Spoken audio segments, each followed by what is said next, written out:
conditions, and in particular weakened fiscal positions. Our submission essentially covers economic and social development in the context of COVID-19. We're also looking at sustainable financing of South Africa's public health care and the National Health Insurance Scheme. We look at the quality of social services, but also the inclusive nature of it. And for that, we focus even particularly on the vulnerable in South African society. We also give you some sense in the now about the intergovernmental system in the context of social service delivery. And may I just add then, before I hand over to the team, that for next year, we're basically preparing to look at the effects of COVID-19 in the changing architecture of government financing in South Africa. We are preparing over the next weeks to look at what are those things that needs to be factored into, obviously listening to the two engagements that we had with the two committees, but also with Honorable Eunice's committee, that we're looking at what are the macro and fiscal economic issues, how does it impact on the organization of the state, i.e. with regard to government's obligations. But we will also be focusing going forward on total factor production and looking at economic and fiscal and social service interventions, multipliers. So with that, we're expecting that we will, going forward, also to address quite firmly the issues of inclusion and exclusion and exactly what it actually means in a South African environment. In terms of building livelihoods and obviously increasing the Human Development Index of South Africa. So with that, can I then ask that the team, starting with Shen, and then my understanding, starting with Eddie, then my understanding will be Shen, and then followed by Sasha. And if you allow, Chair, that they will just hand over to each other. And then Sasa will also take us to the conclusion, and then we're going to yield our time back to you and your team to ask us a range of questions. Some of the questions we will answer, some of it we will tell you as a collective that we will get back to you before the MTBPS if you kindly request us to come back. Some of it we will address as request from you, Chair, that we shouldn't only engage with you when it comes to us tabling our division of revenue, because we know that the two committees in particular, the team has got a number of issues and questions that they're asking with regard to the macroeconomic and fiscal framework, with regard to micro policies and the net effect of that, with regard to the level and quality of service delivery to our citizens, and what we've picked up in a range of areas, especially when it comes to municipalities. There's the issue of the business environment versus the public service question. There's also a tension there. So can I hand over to Eddie, Chairperson, and then followed by Shane and Sasa to take it to the end. Yeah, thank you, Chairperson. I'm going to take you through the next few set of slides. Just to give a bit of a context and a background, we've already spoken to the committee about these slides. I suppose it's quite important that we always emphasize the condition that we find ourselves in. Just to get to understand really the seriousness of the economic situation that the country finds itself in. So we are facing this global and local economic, grim global economic outlook, which is going to require unprecedented fiscal and monetary policy interventions. So we've already seen that there's been quite a lot of interventions made by government, 500 billion from the fiscal side, and also quite a number of interest rate reduction from the Reserve Bank. Going forward, of course, that's going to we're still going to need some kind of interventions depending on how the economy recovers. Next slide, please. The next slide really just shows the continuing problem of the deficit. So that our deficit is ballooning, and over the years we've been struggling to meet our deficit reduction and debt stabilization targets. So which obviously make it's really limiting the fiscal space. So it's taking away the resources that we should be using for social services. We're now having to pay for the debt going forward. So again, that's something that needs to be arrested going forward in order to boost recovery. Next slide. The next slide again is just to really indicate so public spending is going to be crucial for the economy to recover. And over time, what we have seen is that the GDP growth has not been tracking economic growth. In other words, so as public expenditure growing, it does not seem to be affecting GDP growth. And in some of the studies that have been done, it actually indicate that there's the causal relationship between GDP and economic growth actually runs from growth to government spending, which actually imply that growth causes government expenditure. So in other words, the government needs to provide a conducive environment for growth in order to increase or generate revenue that is going to be used for public expenditure. Next slide, please. Next slide. I'm not sure what's happening. Okay, then I'm not sure the slide is not moving, but on my side, I'm on slide. Sorry.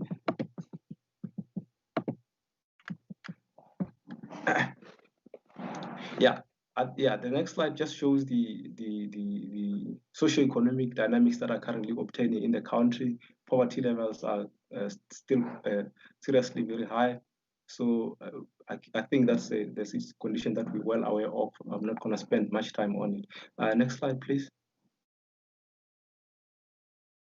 Again, with the unemployment situation, the result, of course, of the COVID-19 and the lockdown effect is that we're going to see many more people losing their jobs.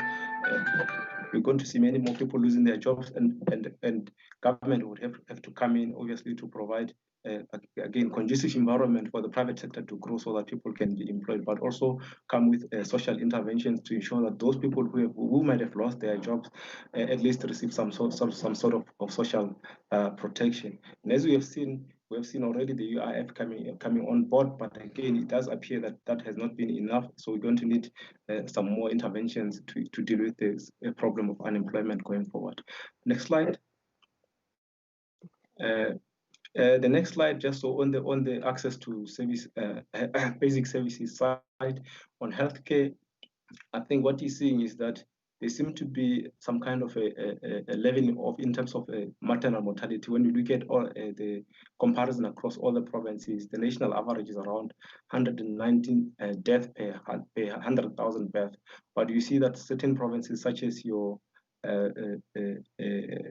Limpopo, I think, and the Eastern Cape to a certain extent have got high level of maternal mortality. So from an intervention perspective, obviously it means that the resources need to be directed in that provinces, but also to ensure that the institutional structures within those provinces are functioning very well to ensure that the quality of health services improves. Next slide, please. The next slide again just shows the quality of education across all the provinces. If you look at the attendance of ECD by school children between 0 to 6, again, as you can see there's an average of about 46.9 children who are attending home-based play groups. Again, you see quite stark variation across all the provinces, which means that there is indifference. There is some sort of variation in the level of access to quality education across provinces. So from a resource perspective, obviously, and also for institutional effective perspective, it means that the attention needs to be given to provinces where this quality of services is quite low. As you can see in this case, we've got the likes of Gauteng, which is not doing very well when it comes to home-based curriculum. But at the same time, you see that the Gauteng has got quite a high number of children who are attending ACD centers. So again, that's the difference that we mentioned. From a matric pass rate, I think what we see in there again is that there's some kind of a leveling off. All the provinces seem to be at a national average of around 82%, with the exception of Eastern Cape and Limpopo province. Again, the interventions obviously mean that from an intervention perspective, there's those provinces need to be targeted. Next slide, please. Just to come to the gist of the submission, as the chairperson has now introduced, the first chapter deals with South Africa's intergovernmental fiscal system in the context of social services. Essentially, what the chapter tries to do was really to look at the institutional structure for the intergovernmental fiscal relation structure to enable effective delivery of services. So the way in which the IGFR arrangements and how they affect the delivery of basic services. As we have indicated, there's quite variation in the levels of access to services as well, and the quality of services across provinces. And to a certain extent, that has to do with how the intergovernmental fiscal system is structured and designed. So in this chapter, we really wanted to focus on factors that affect effective functioning of intergovernmental fiscal relation for social services, with emphasis on governance, delivery, and funding challenges. So in a nutshell, the chapter focuses on legislative institutional framework underpinning the intergovernmental fiscal framework. It reviews the basic education and health performance data available for measuring outputs and outcomes. So what is become increasingly clear is that in order for government to assess whether the basic services or social services are delivered adequately and to the right amount of quality, you need data, and so we are reviewing whether the data is available. We also assess the feasibility of implementing the costed norms to improve the linkage between the allocation and expenditure responsibility. Partly this is as a result of the concerns which has been raised on several occasions when we're making presentations to various provincial legislatures about the inequity of the provincial equitable share and how then can we make improvements to make sure that it treats everybody equitably, or all the provinces equitably. Next slide, please. So in the chapter basically asks three fundamental questions. The first one being that what are the legislative and institutional hindrances to the effective functioning of intergovernmental fiscal relation system for social services? And what remains to be done in the system of education, health, performance management system? So there's a whole lot of range of interventions which have been done, but it still remain inadequate. So we're simply asking what could be done to ensure that the system is complete. And lastly is what is the feasibility of implementing the costed norms approach in the allocation framework for social services. Just to give a recap to the members, the FFC proposed a costed norms approach in 2001 as a replacement to the current provincial equitable share formula, but due to data limitations, it was felt at that time there was a decision to not to implement the formula. But with the developments that has happened over the time, we felt that it was perhaps an opportune time to review whether that system cannot be brought into forward to just to improve how the intergovernmental fiscal relations work.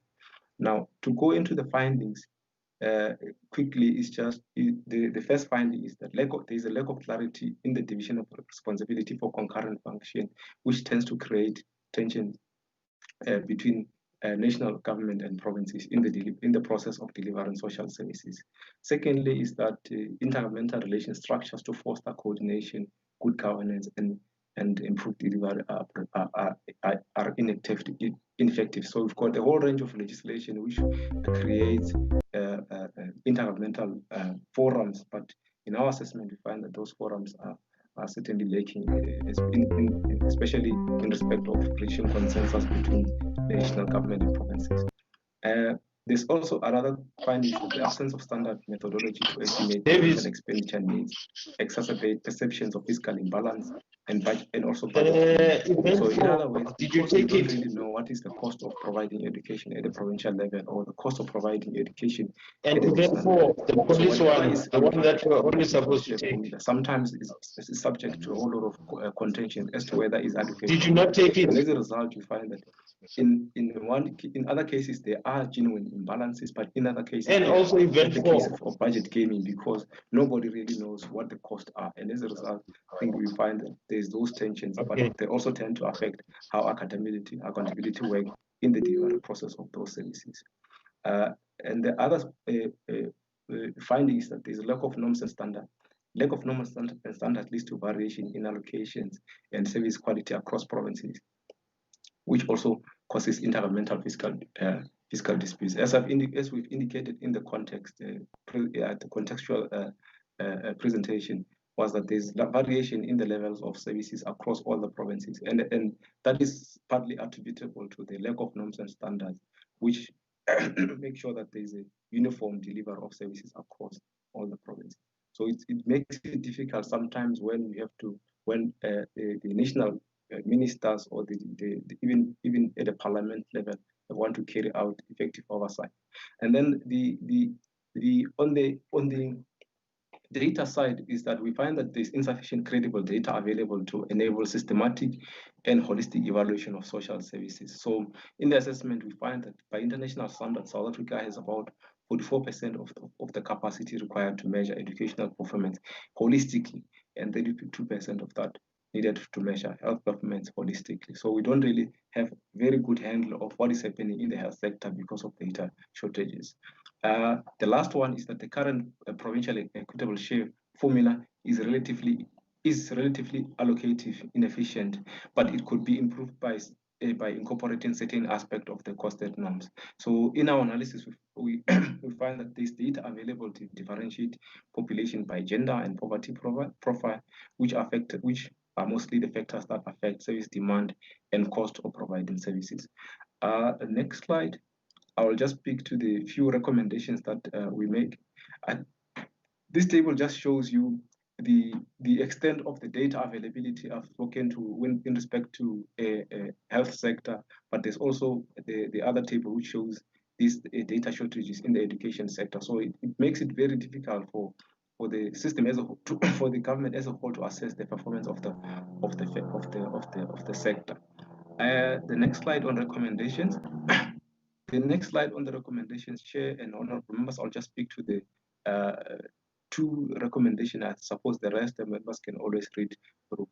So the first recommendation in this chapter is that the national departments responsible for key concurrent social functions, especially education and health, must revise their respective enabling and subordinate legislation to ensure that the roles and responsibility for various sub-functions or activity within function are clearly detailed and linked to the accountability framework. So for example, there was an issue in the Northwest Department of Health. Again, there's always this disagreement as to whether when there's a failure at the provincial level, who must then take accountability? Is it the national minister or is it the MEC responsible for health within a particular province? So this recommendation is addressed to deal with that. It's more of an institutional kind of a design intervention. And secondly is that the National Health and Education sector departments, including the National Treasury and the Department of Cooperative Government Affairs, responsible for operationalizing intergovernmental relations, must invest in financial and human resource capacity to conduct IGR consciously and emphasize the values of trust and cooperative governance. Chairperson, let me hand over to my colleague Chen to continue the presentation, the third chapter. Thank you. Thank you.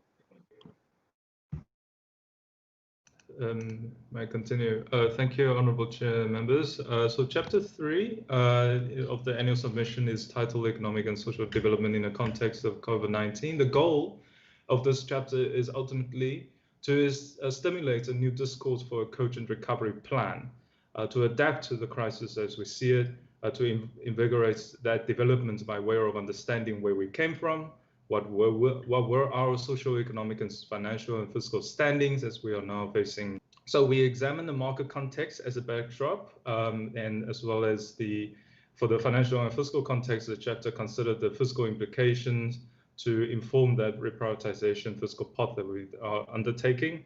And then the chapter, we argue also that we should embark on a localized product value chain approach of development and emphasize the need for basic municipal services of water, electricity, and sanitation, with that agriculture being the main focus. As indeed, without these basic services and a sense of sort of localized production, there can't be any development of any kind. Next slide. This graph shows the history of economic of South Africa performance since 1960. The green line and labels showing the annual change indicates that the COVID-19 impacts, that is the last significant dip you see there, it's anticipated to cause the most significant downturn since the start of the data series, more than ever.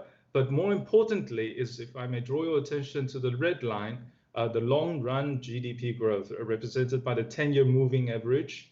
And this shows the structural decay that you see just around the global financial crisis, that there is this structural decay that continued and before even started before the COVID-19, due to governance failures, institutional failures, credibility, lack of, and policy uncertainties then. Next slide. So in particular, the impact of COVID-19, obviously, we're repeating it, the shock on the economy, and highlighted, especially though in South Africa, is the stark inequality as a sign of the structural fragility of our society that persists. And then that is basically, that inequality, stark inequality, is even exacerbated with this shock. That's what we're saying, that with various new forms of inequality, such as the digital divide and so on. However, in the background, we identified two main roots underlying the high levels of joblessness and inequality in South Africa. As we all know, that the apartheid rule had left the country without inclusive labor-absorbent industries and ease of capital for development.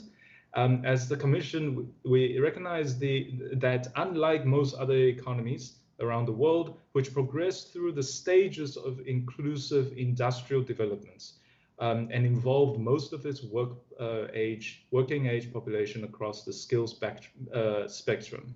We did not have that. Basically, our industries, because of apartheid, matured and industrialized without sharing that benefits with many people. As a result, and that persisted even post-94. Industries were unable to generate that inclusive jobs on a large scale.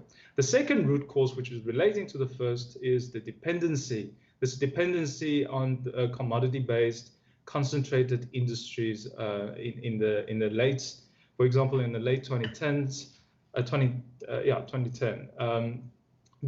South Africa's main competitive industries were found in the concentrated markets of mining. This is also referred to in the literature as the resource curse, which is observed with most other African countries. And this addiction in our trade balances to import solutions of products and capital, as opposed to innovate internally to diversify our local production for domestic inclusive growth.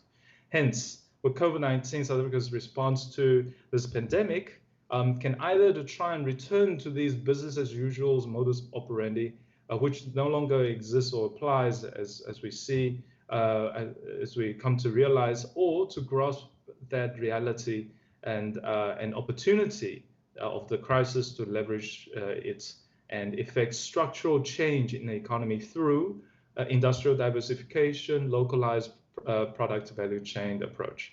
Next slide. As a proof of the need for structural change, one of many, right, is that we look at this inflation or the general increase in price, or essentially between essential and non-essential items, or as we call it in technical terms, the core versus non-core inflation. With the data points to up to done here up to April this year, headline inflation had dropped down to 3% due to the sharp decline in economic activities and transactions. However, critically is the core inflation remained relatively high at nearly 4%, showing that the COVID-19 impacts has exacted not just of course, the economic downturn with a squeezing income effect. So people are losing jobs, the financial flows are slowing down, there aren't many activities to go around, but also the price effects on the vulnerable, poor households that can't afford with these price increases. And that essentially threatens or removes the access to obtain essential goods and services to provide. And this gap between core and non-core has been continuing as we see it in the data series going forward. Next slide. With this significant, albeit a brief overview of the economic and financial environment in the context of COVID, the Commission observes that South Africa, despite masses of agricultural land, we looked at the opportunities there now. Only single-digit percentages of that land, of our land, is under irrigation or crop farming.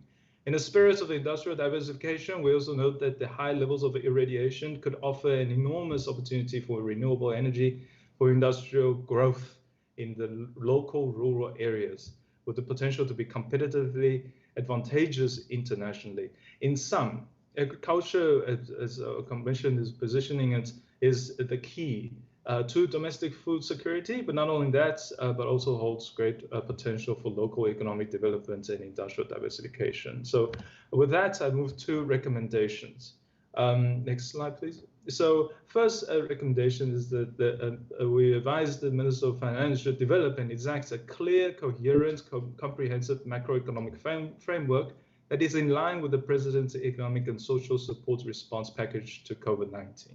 Essentially, we're here calling for a consistent approach and to strengthen that continuity of policy, consistency, and credibility of policy and of economic and fiscal stance. If we say that we are doing something, we do it consistently throughout. That is key to credibility and good governance.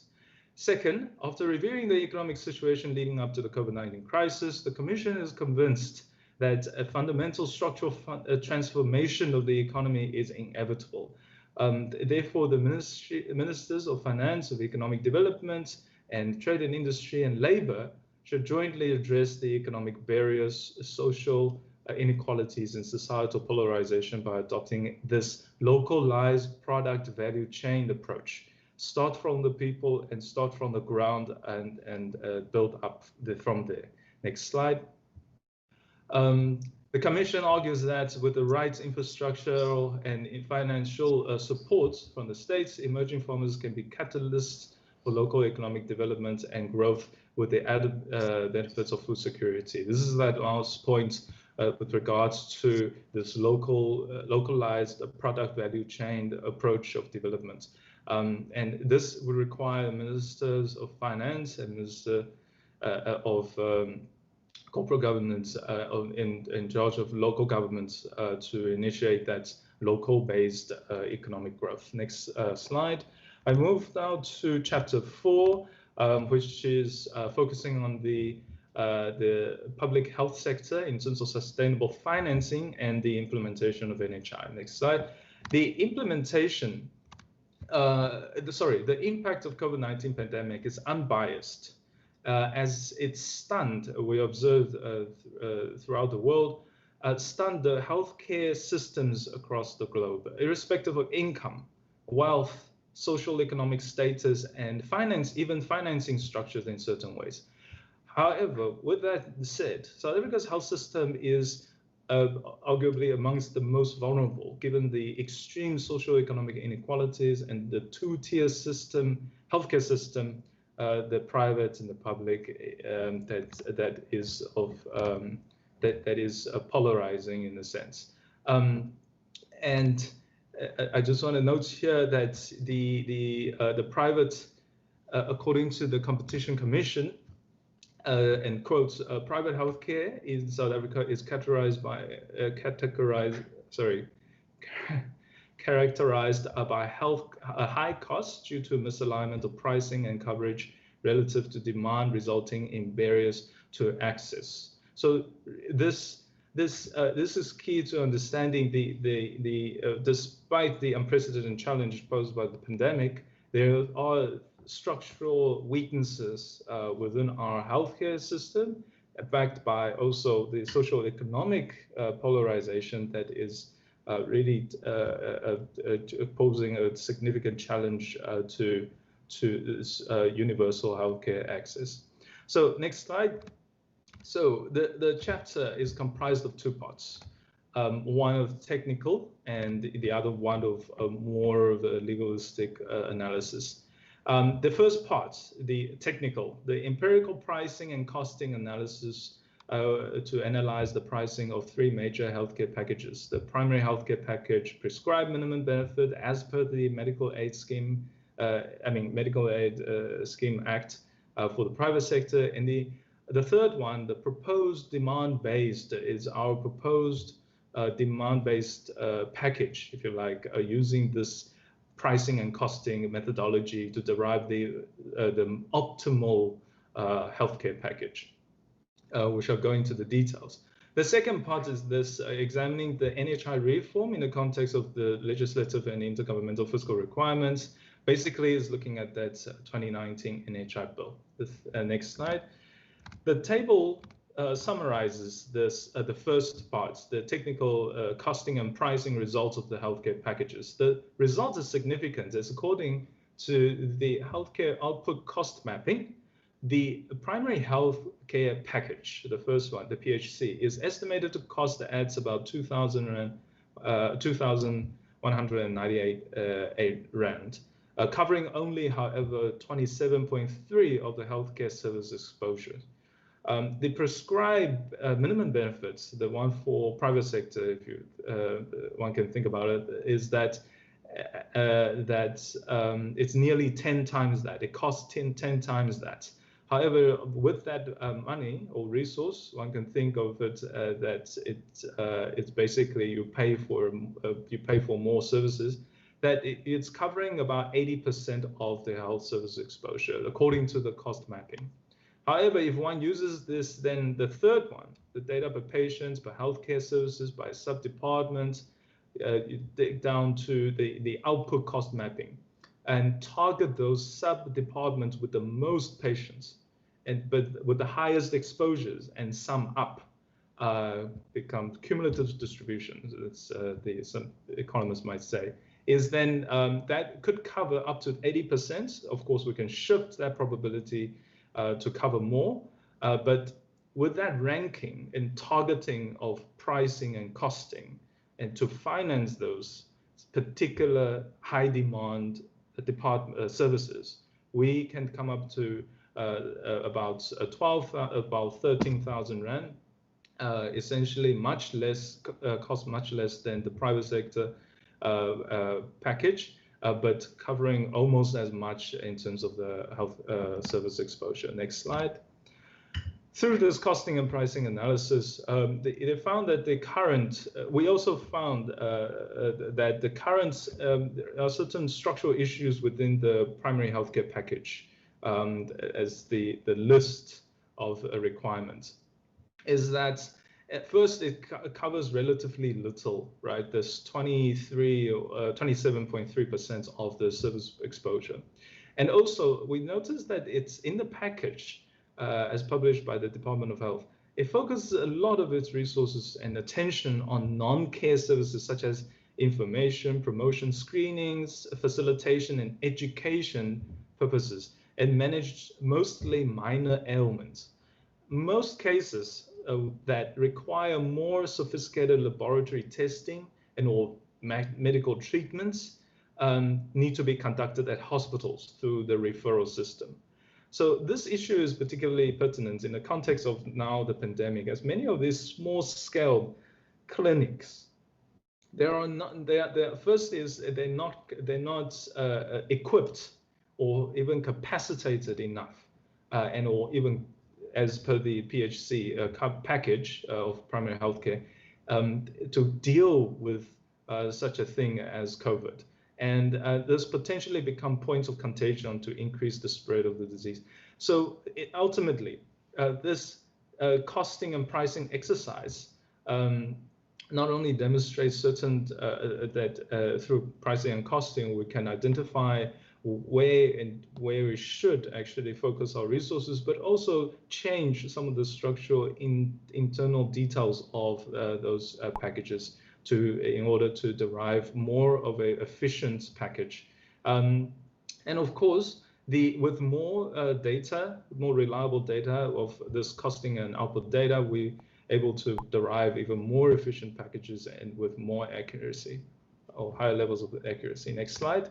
On the NHI implementation, next slide, please. Okay, I shall just carry on. Okay, yeah. So on the NHI implementation, the Commission examined the 2019 NHI bill and advises 4 critical success factors. First is aligned policy and legislative framework. Second, determined funding requirements and funding sources for NHI. And third, defined comprehensive benefits for NHI beneficiaries and capacitated and consistent IGR arrangements, the fourth. So I shall just skip this one. Next slide, please. If I focus on this, the last one, the capacitated and consistent IGR arrangement in the context of this management and control of hospitals versus management and control of district health services, I move on to the next slide in terms of demonstrating that. So first is the current flow. Arrangement of fiscal flows is that money flows through equitable share in the division of revenue and conditional grant via appropriations to the provincial revenue fund to reach the healthcare, the health facilities on the ground, right? As the basis of that primary healthcare service. And then next slide, the proposed funding flow then, as in the 2019 NHI bill, focuses funding through appropriations to the NHI fund as direct payments on the one hand and transfers on the other to district health management offices to health facilities, essentially bypassing the provincial revenue fund and departments. Next slide. And that, of course, would have a significant intergovernmental fiscal implications going forward. So in terms of recommendations of this chapter, first one, the ministers and the Minister of Health and Finance should prioritize the development of an integrated national information system of patient and doctor registries with real-time data to inform healthcare financing and provisioning decisions using demand-based costing methodology. As demonstrated earlier, we found that with data, powerful conclusions can be drawn or cost estimations can be drawn for financing decisions and with potentials of savings. And the funding of this or this establishment of this data system should be pronounced in the money bills going forward.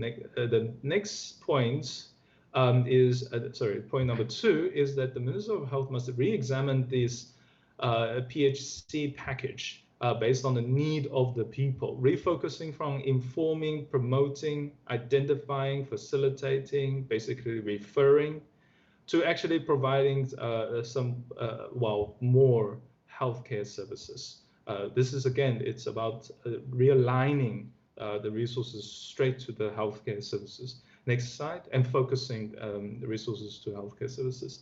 Then the third recommendation of this chapter is that the Ministers of Health and Finance must ensure that any enabling policy and legislative framework align among the spheres of government is put in place with due regard to setting norms and standards and enforced with proper oversight by establishing technical committees. So there's things like that the benefits description of what is being covered and not covered in the NHI should be decided by technical committees as opposed to with data and evidence as opposed to subjective selections. And then the last point is to do with procurement. We note that we confirm actually through our site visits that with the AGS, the Auditor General of South Africa, that we need to find ways to put a stopgap on the corruption and leakages in the system, and we start that with the procurement decisions of healthcare goods and services should be made by consulting health professionals and workers with necessary expertise and integrity. In the next slide, I now hand over to Sasha to take you to chapter 5. Thanks, Jane. Chair, I will take you through the last few slides. And this chapter is guided by the sub-theme of access to quality and inclusive social services. So it's about ensuring that all South Africans, irrespective of gender, race, age, and income, are able to access services, and not just any type of services, but access to quality services. So the chapter looks broadly at the area of family and community welfare services, and we hone in on bottlenecks hampering two specific interventions, namely the delivery of early childhood development education, ECD education, and progress with respect to rolling out inclusive education. And we've seen during the unfolding of the pandemic the huge gaps in access and delivery of quality basic services, especially to poor and vulnerable families and communities. And I mean, we know that this is not something that's just happened now with the unfolding of the pandemic, but that these are issues which are long-standing. So just in terms of background or context, we note that there are numerous positive spin-offs as a result of stable and supportive families. When families are stable, they contribute towards greater social cohesion, which make for more stable communities. They are associated with lower levels of crime, substance abuse, etc. Further, the literature also shows that when you take a more proactive approach to strengthening families, so identifying at-risk families and putting in place appropriate support, that this is more cost-effective. But also that such an approach provides the space for the most vulnerable members in society, namely our children. It provides the space for them to develop and grow to their full potential. The problem is that the majority of families in South Africa face numerous pressures, from poverty to HIV/AIDS, substance abuse, gender-based violence, and child abuse, just to mention a few. So as mentioned, this chapter will look a bit broadly at the approach that government employs when dealing with interventions focused on families, and then we hone in on ECD and inclusive education.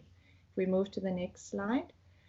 So the first finding concerns the lack of a developmental approach to family and community welfare services. So firstly, family and community welfare services are very broad.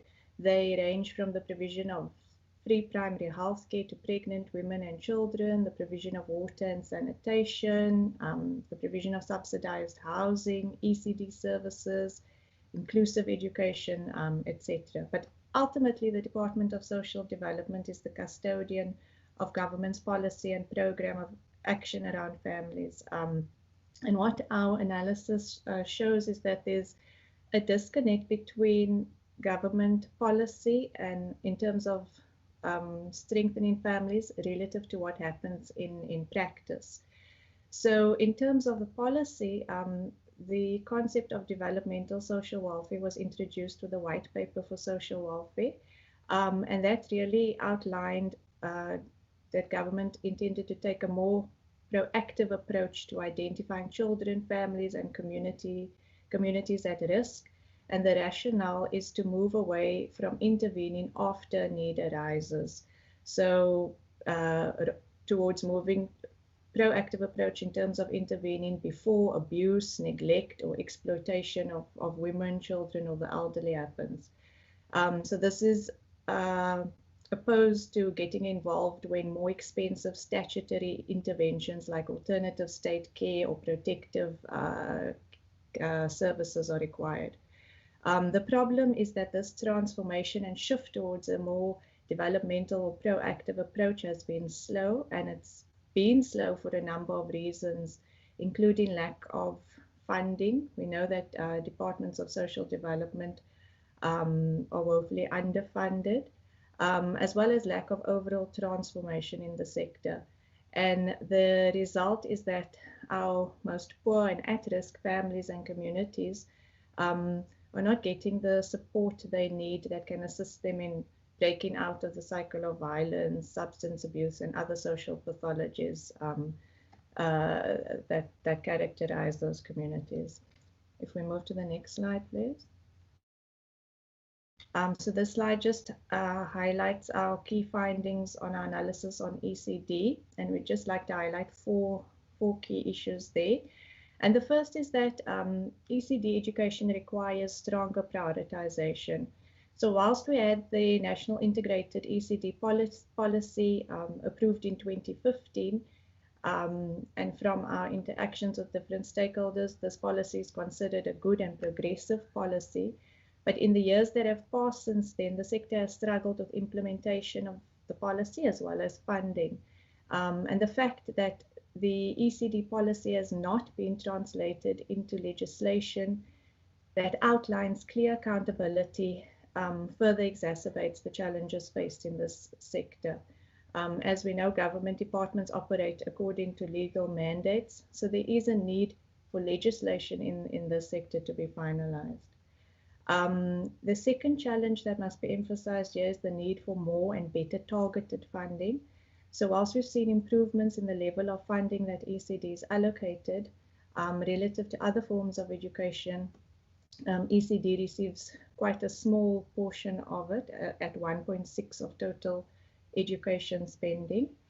And then there are two models of ECD provision. You get formal ECD center provision, which includes grade R classes in formal schools and pre-primary schools, and then you get non-center based ECD programs, which are your more non-traditional programs like informal play groups or toy library programs. Now, the problem is that the funds that are being allocated predominantly to your formal ECD centers. And the challenge is that your poorest and youngest children in need do not attend formal ECD centers. They attend your non-center based ECD programs. And these non-center based programs face quite a dilemma because in order to get funding, they must be registered. But in order to register, they need to meet certain requirements. And to align with those requirements requires funding, and funding which these ECD programs do not have. So these are the ECD programs that require the funding the most, but which are unable to access them. We know the government does have an infrastructure component in the ECD grant, which aims to assist non-center-based programs to improve their infrastructure and thus assist them to register. But it's a small amount, and it's not reaching all the centers that need assistance. The third challenge is a data-related one. With respect to ECD, we do not have a data system that contains, for example, the number of registered and funded ECD programs and the number of children accessing them. The last full audit was done a very long time ago in 2000. And as we know, to enable sound decision-making, you need credible, reliable data. So that's a big challenge in the sector. And then the final point with respect to ECD relates to ECD teachers. So the main predictor of quality for an ECD program is the quality of your teacher-child interactions. And right now it's estimated that that under 40% of ECD teachers have an ECD qualification. So this needs to be improved. So there is a need for training and the development of a professional path for ECD teachers. If we move to the next slide, please. Thank you. So this slide summarizes our findings with respect to inclusive education. So just by way of definition, inclusive education refers to a model of education where students with special educational needs spend most or all of their time with non-special needs students. So there's integration across the different types of schools, and not that all learners with special needs must attend only special needs schools. So there are three points that we'd like to highlight here.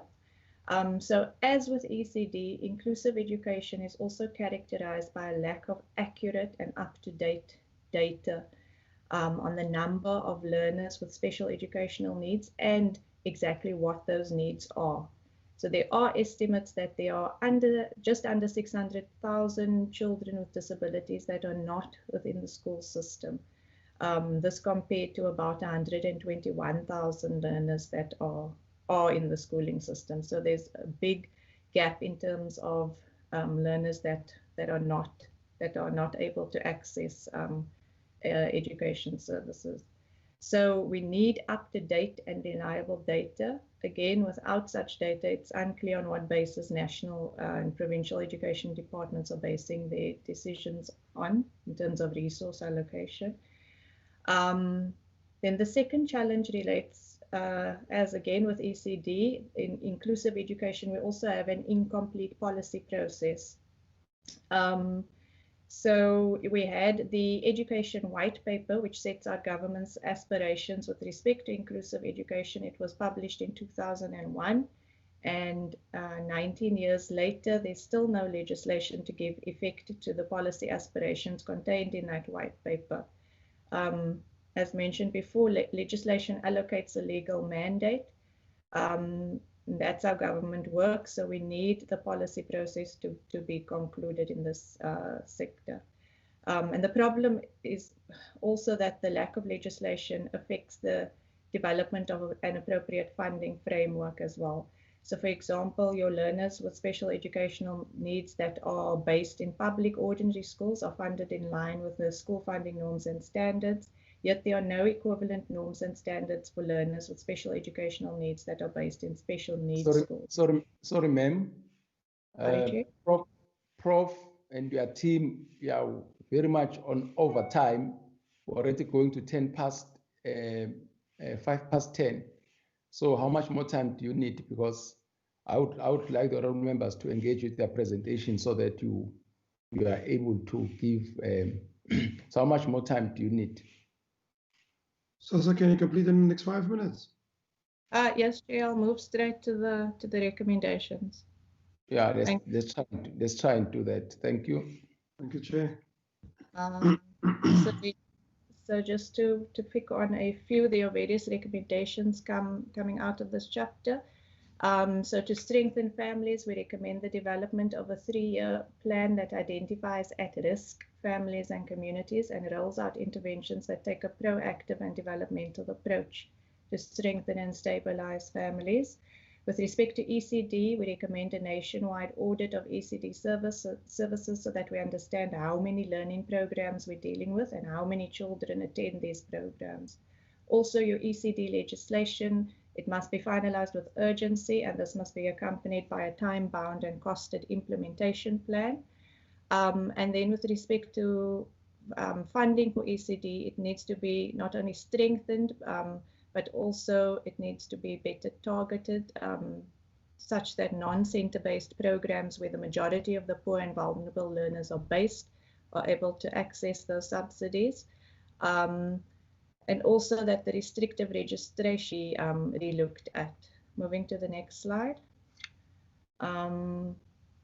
Then with respect to ECD, we know that, as I mentioned, government does have the infrastructure component of the ECD grant to assist non-center-based programs to meet their infrastructure requirements so that they can register, but this needs to be strengthened. And again, we recommend that the poorest ECD programs receive targeted support, as this will enable them to register and then receive those subsidies.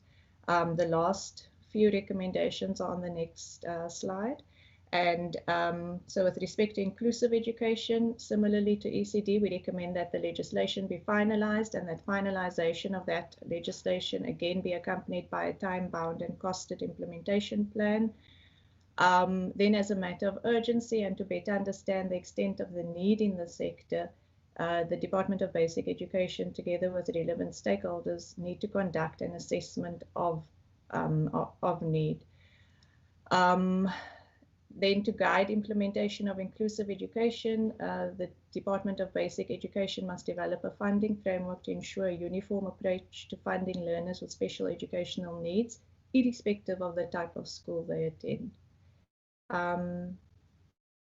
Chair, that would take us to the end. I won't dwell on the conclusion. I think the point there was just to, which Professor Plaatjes touched on, that this was just a first stab at looking at how we can, the implications of the pandemic on social and economic services, but that the next submission will delve more deeply into the socioeconomic effects of the pandemic. And we see at the bottom of that slide the theme for the next submission. Thank you. Chairperson, thank you Yes. very much for your time. That is the conclusion on what we're presenting to. And thank you for your patience. Thank you, Team FFC. Honorable Mahlangu, are you there? Honorable Mahlangu. Okay. Honorable Kiva, are you in? Yes, Okay. I'm here, Chair. I'm here. Okay. Thank you. Welcome. Honorable Mahlangu told me that she's having a problem of connectivity. Yes. Of connectivity. So in her absence, I'm chairing with you. Can I give over to you so that we take the questions from the honorable members up to the end of the session? Thank you. No, thanks, Chairperson. Because I myself am located in a rural community, so connectivity is a challenge. So when I press on the camera, sometimes it creates instability on my connectivity. So I will elect just to be on the voice. I want to thank Prof and the team for the presentations. And as we have said, the co-chairperson, that now the time is there for the members to engage with the presentation. I think let's take the hands from the honorable members so that we can then start with the engagement. And I would ask the officials to assist, because I'm not quite well acquainted with the Microsoft hand raising and so on. So perhaps Ngululeko and the team can assist with the list of the members who have already shown interest to engage with the presentation. Okay, thank you, Co-Chairperson. The first three members that have indicated that they would like to ask questions are as follows, Chair. The first member is Honorable Ryder, Honorable Peters, and Honorable Moletsane. Those are the three so far, unless I have missed some, but those are the three that have just indicated they would like to ask questions. Okay, thanks, Lubabano. I think we will take them in that order, unless any other member may indicate directly, maybe through the voice. Honorable Kwaile. Dennis Joseph, Yes. thank you.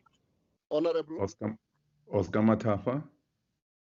Honorable Joseph. Honorable Matafa. Aiso. Honorable Kaiso. Yeah. Majaki, Honorable Majaki, Honorable Majaki, Honorable Majaki.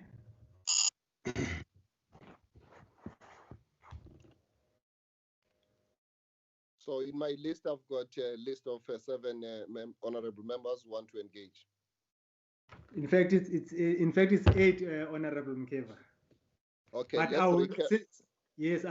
I will continue to assist you in terms of the list. Okay, wonderful. Let's then begin with Honorable Ryder. Over to you, Honorable Ryder. And I will ask the members to be very concise and precise and not take more than 2 minutes in terms of the engagement. And perhaps let's limit just into 2 questions at most. Over to you, Honorable Ryder. Thank you very much, acting co-chairperson. Good morning, everybody, and thank you for the opportunity. FFC, again, as always, we appreciate your inputs and your presentations. I always learn from them. The first question I have is, please, do you have a hard copy for us? Because what I like to do is flip backwards and forwards and cross-reference and scribble in the margins, which I find to be quite difficult still electronically. So are there hard copies available either at Parliament or somewhere else, if you can give us that guideline? Because yeah, it's always a popular book and one that I tend to spend quite a lot of time working through. That's point one. The real question I want to get to, though, is just I want to understand how zero-based budgeting has been considered and has affected your deliberations on this, Dora. Have you taken it into account? What are your recommendations in terms of zero-based budgeting, going back and rethinking kind of every single project? If you could just give us some background on that. Thank you very much. The Honourable Ryder will now go to the Honourable Peters. Honourable Peters, are you there? Yes, Chairperson. Thank you very much. And thank you, Prof, and the commissioners, as well as the CEO for the presentations and the other role players from the FFC. Chairpersons, I've got just two very short questions. And three. The first one is related to the slide that was presenting maternal mortalities. I think that one is just a statement that I would want to make. I think we all remember that in 1994, in his very first statement to Parliament as the first Black president and the first ever democratically elected president, President Mandela declared free health care for pregnant women. And thereafter, there was a process that the Department of Health was involved in, which is related to the maternal or inquiry into maternal deaths. I think, Chairperson, it is important that at times we zoom deeper into this, because if you look at the figures that were presented or the percentages presented by the Commission, it shows us there that in the Northwest, Mpumalanga and Limpopo, we still have challenges. It's actually more pronounced there with regard to maternal deaths.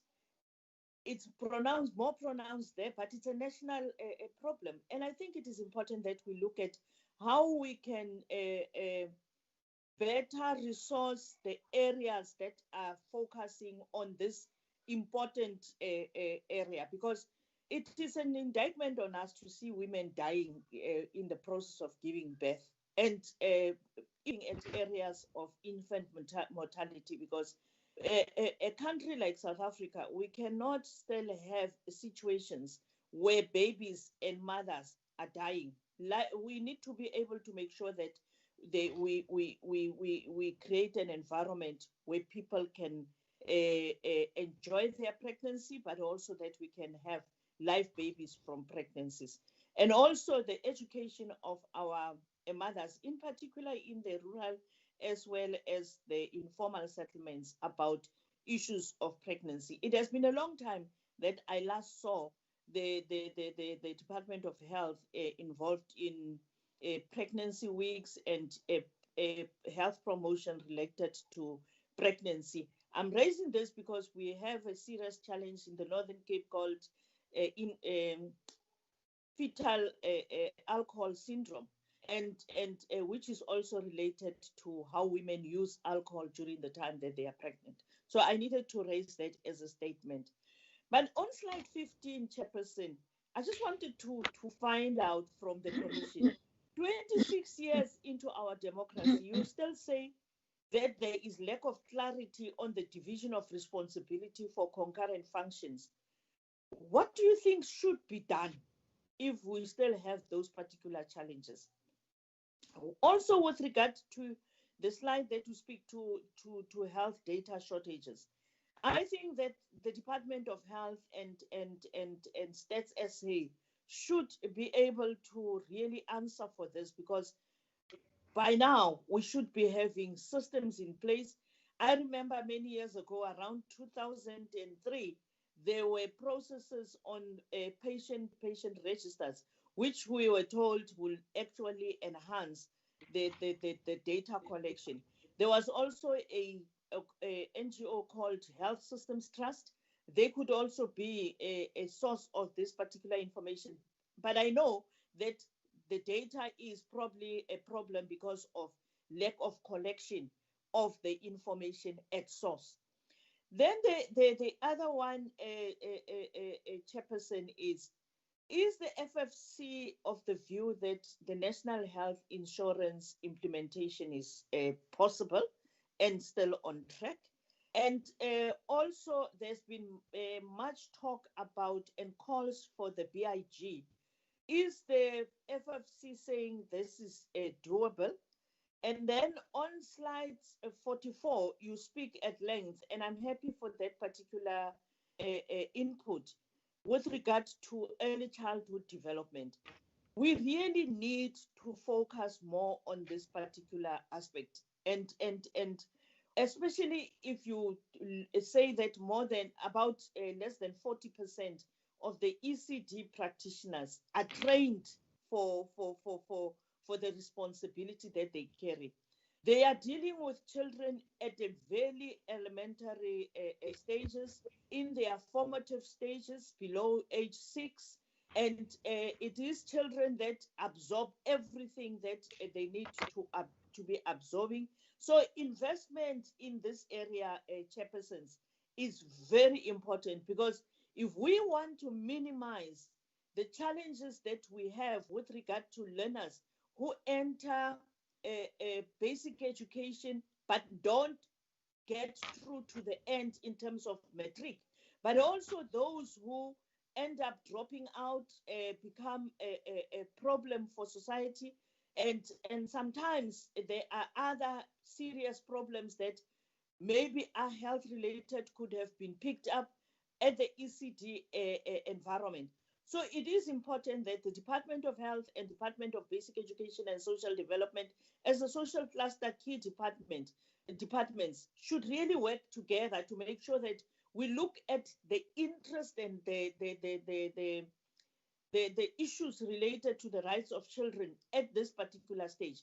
ECD is the most important education center, and we need to make sure that it is properly resourced, the practitioners are properly trained, there's access to health interventions to examine and see that the children are attended to. I know the Department of Health has got a program which is called Integrated Management of Childhood Illnesses. They can be able to pick those particular challenges at the ECD environment. Children who have not gone through an ECD are a problem, Chairperson. So I thought that should be my limited input. I'm sorry when I thought I would be short, but I took your time, Chairpersons. My apologies. No, thank you for that input. Let's go now to the Honorable Moletsane. Thank you, co-chairpersons. Good morning, colleagues. Let me welcome the presentation by Prof. and his colleagues. On slide 28, just a comment. I think it's very good and important, and one does agree that the ministers jointly need to adopt a localized product value chain approach to permit procurement of goods made in South Africa to stimulate the domestic economy. And it will also help in terms of job creation. When coming to the issue of ECD, the ECD play a very important role in the life of our children. And it is important that those educators who are teaching in ECD are well motivated. There's this issue of parity of salaries between provinces that needs to be looked into. I want to recommend that it needs to be looked into, and then there must be a minimum wage that should be recommended for all provinces, especially for those qualified educators. Thank you very much, Chair. Thank you, Honorable Malesane. I'll now go to the Honorable Kwaile. Honorable Kwaile. Thank you very much, Honorable Chair. Mine is just quick, is focusing on slide 40. Clearly, Chair, the vulnerability of neoliberal capitalism system dominant and shaping healthcare system was exposed by COVID-19, and agreeing with FFC on a need for fundamental transformation, I submit that we need systems that expand production of society, and we must remove constraints of private ownership, and we hope the amendments of Section 25 of the Constitution will take us close to that. We must expand production to meet the needs of humanity. And mine is to say it will then take us to the higher stage of development. But we still have a capacity panic. And my other submission is that we might have to consider even voluntary military conscription, which may add positive impetus to efforts to increase capacities of our people to become active role players in economy, including those at the fringes of the periphery of the mainstream of economy. That's number one. Number two, the recommendation under Chapter 4, recommendation number 2, the review of primary healthcare package. Yes, we really need that, but it should be in the context of a need to review the national health system with intention to increase types of services and expand such services to the communities, and amongst others, they must seek to improve the preventative interventions because they will reduce the burden on the treatment, rehabilitation, and other tertiary services. Chair, whether you go to National Department of Health or provincial departments, even at the regions, we have a condition called hydrocephalus, where you have a child with big head, small limbs, and the reason is at the level of coordination, there is many people at provincial office and district and national, where there is a need for at the coal phase of service delivery. You find serious shortages there, and that requires a deliberate action where we work on reviewing the organograms of these departments. Chair, when we review the primary health care, we must also, amongst others, help to make sure that traditional healers become point of entry into the healthcare system in view of the national health insurance. The two main types of economies of scale suggest we depend both on both internal and external factors. The cost advantages that enterprise obtain due to the scale of operation with cost per unit of output decreasing with increasing scale must be what we must want to achieve. Chair, the problems of health are global, and they would not be resolved quickly and over the night, and they would remain permanent if there is no serious, some form of radical transformation. The government is just not able, at the level of the province, you do not even have plans that show any form of integration. The mandate of FFC in terms of Act 9 of 1998 in response to Section 214, subsection 1 of the Constitution, enabled the establishment of FFC.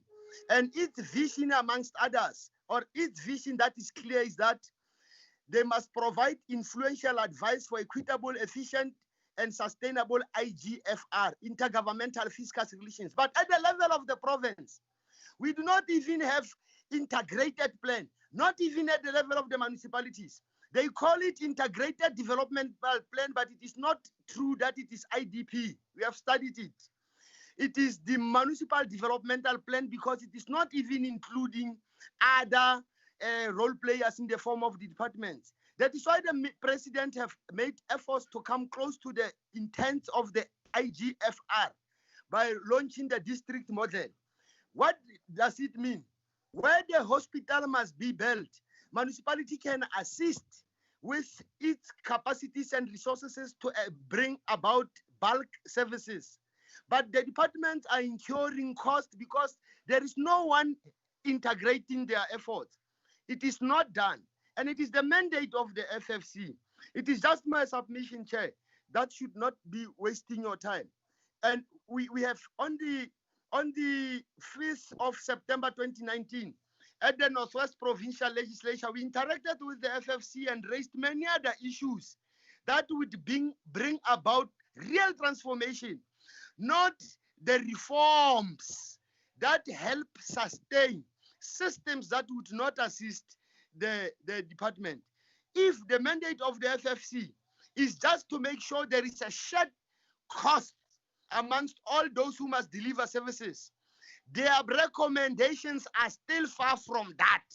And that is why maybe, Chair, we must submit that we would also want to continue to make input to enable FFC to make the real influential advice that would add positive impetus to the effort of government to change people's lives. We are not going to go anywhere with all the propositions that do not bring radical change. Let me pause there, Chair. Thank you very much. Thank you, Honorable Twaile.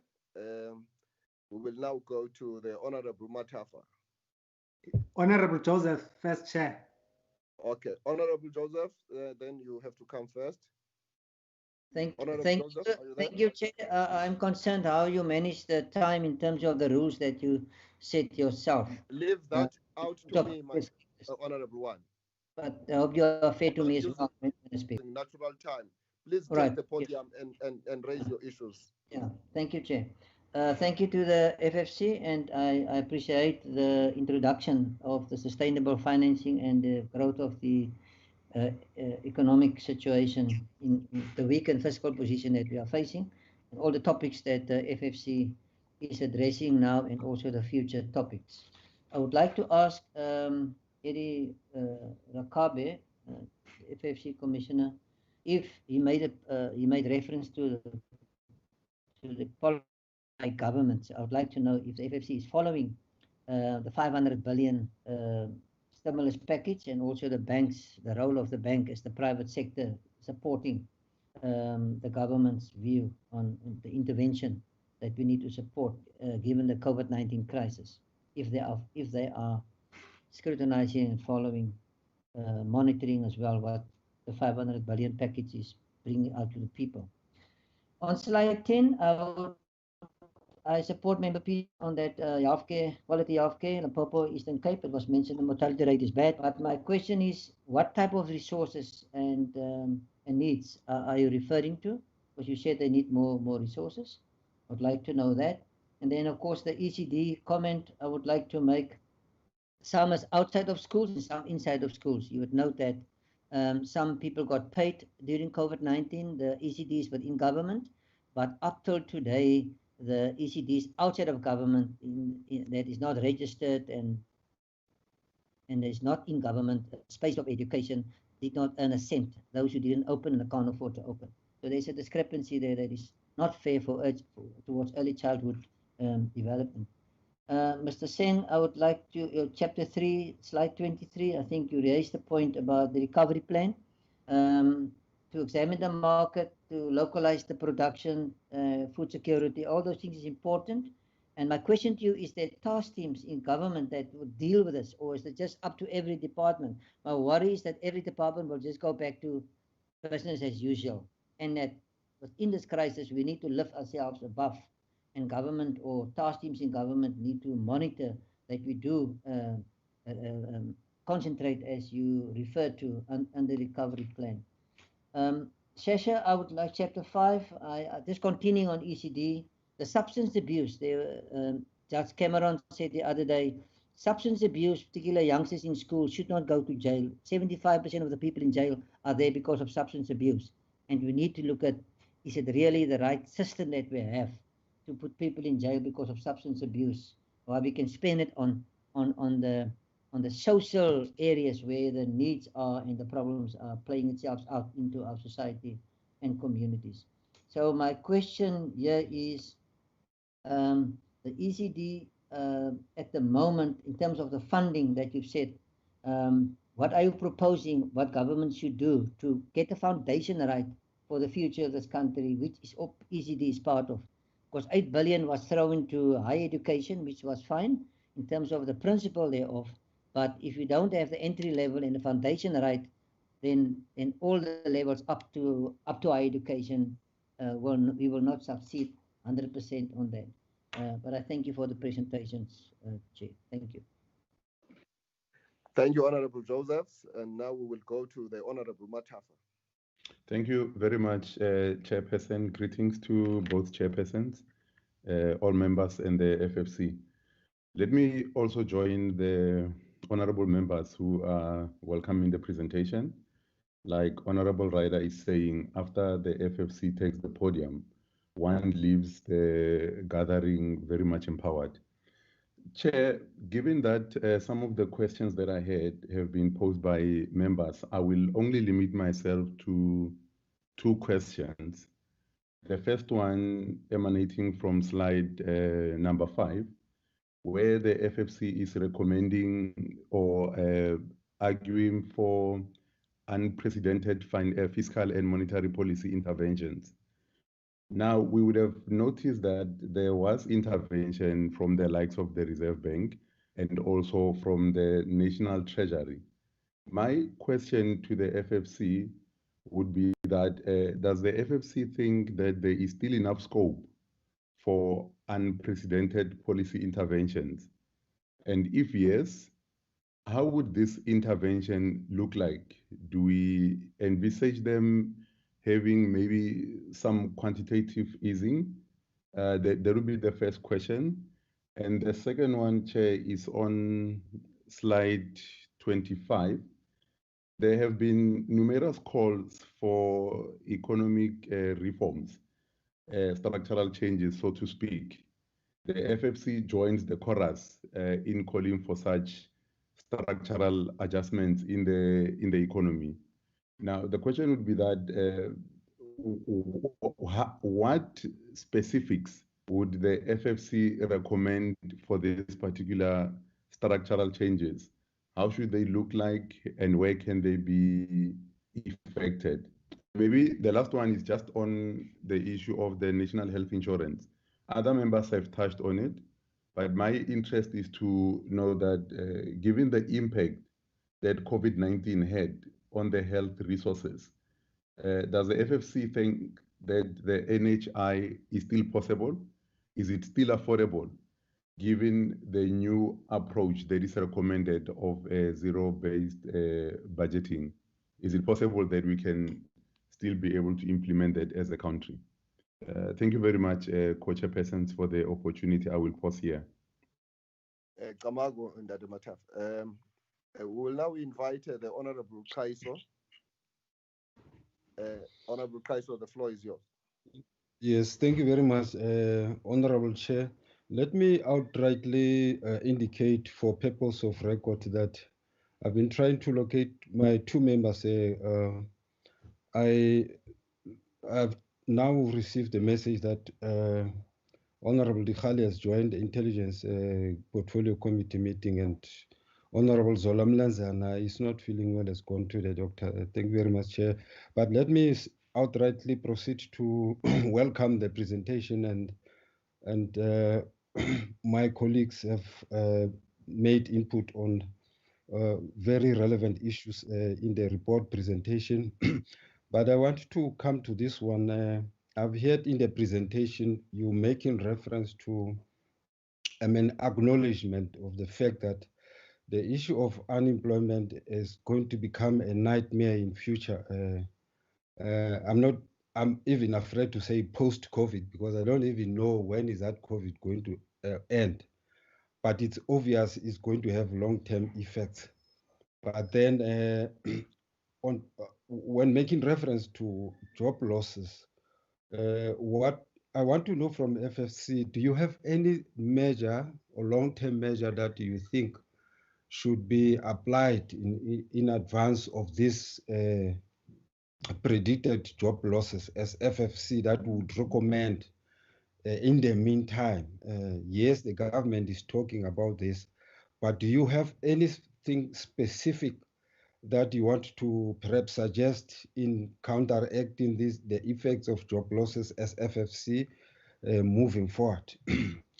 And then on the issue that you raise on the funding model for that you referred to in terms of local government, if I'm not mistaken, that was proposed by you around 2001, and it was then put aside or not implemented or rejected. And you saying that it seemed to be something that is achievable and would make would come up with different result, a positive result. And you still believe that it should be elevated once more. I think it's important that you share with the committee at some stage the same model that you make reference to, that as a committee we can be able to familiarize and where necessary pick up for support of such model if we of the opinion that it is a workable method. And on the issue of availability of data and on health and education and reflection of some bad outcome, I think in the context of what the president said during the State of the Nation's address, these two areas, priorities, they form key priorities. 7 of the 7 priorities. Health and education have been enumerated as being one of the key priorities that we have to talk about. And if I listen to you very carefully, you're saying there are insufficiencies in health, and as well as when it comes to education, ECD, early childhood development. I've heard my colleague have expressed quite correctly that area that there needs a lot of attention when it comes to, because let me say the problem and that we have been making all along when it comes to outcome in the education was a focus on the grade 12 results, and without necessarily looking at the backbone of what informed that outcome actually is the base itself there of having straightened up the issue of early childhood development. So I think moving forward to medium-term MTBPS should be one of the things that now the funding for ECDT should be looked upon, should be one of the area that form part during the MTBPS policy statement that is going to come. And engage with the ministry and treasury that area must also be one of those areas that form part of. And then on development of comprehensive microeconomic policy, of course, this is our result. But I want to quickly come to this issue that you make reference around the issue of policy of the government document, treasury document on economy recovery. But I want to ambush you to say, I would have preferred that you make reference, because we're now talking in terms of a developmental state.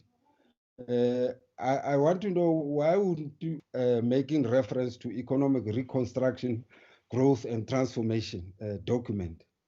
I know you are an independent organization, but I want to now to refer to my principal's mandate. Because I believe there was a lot of issue around that, but one would have preferred a reference to economic growth and transformation in the context of it.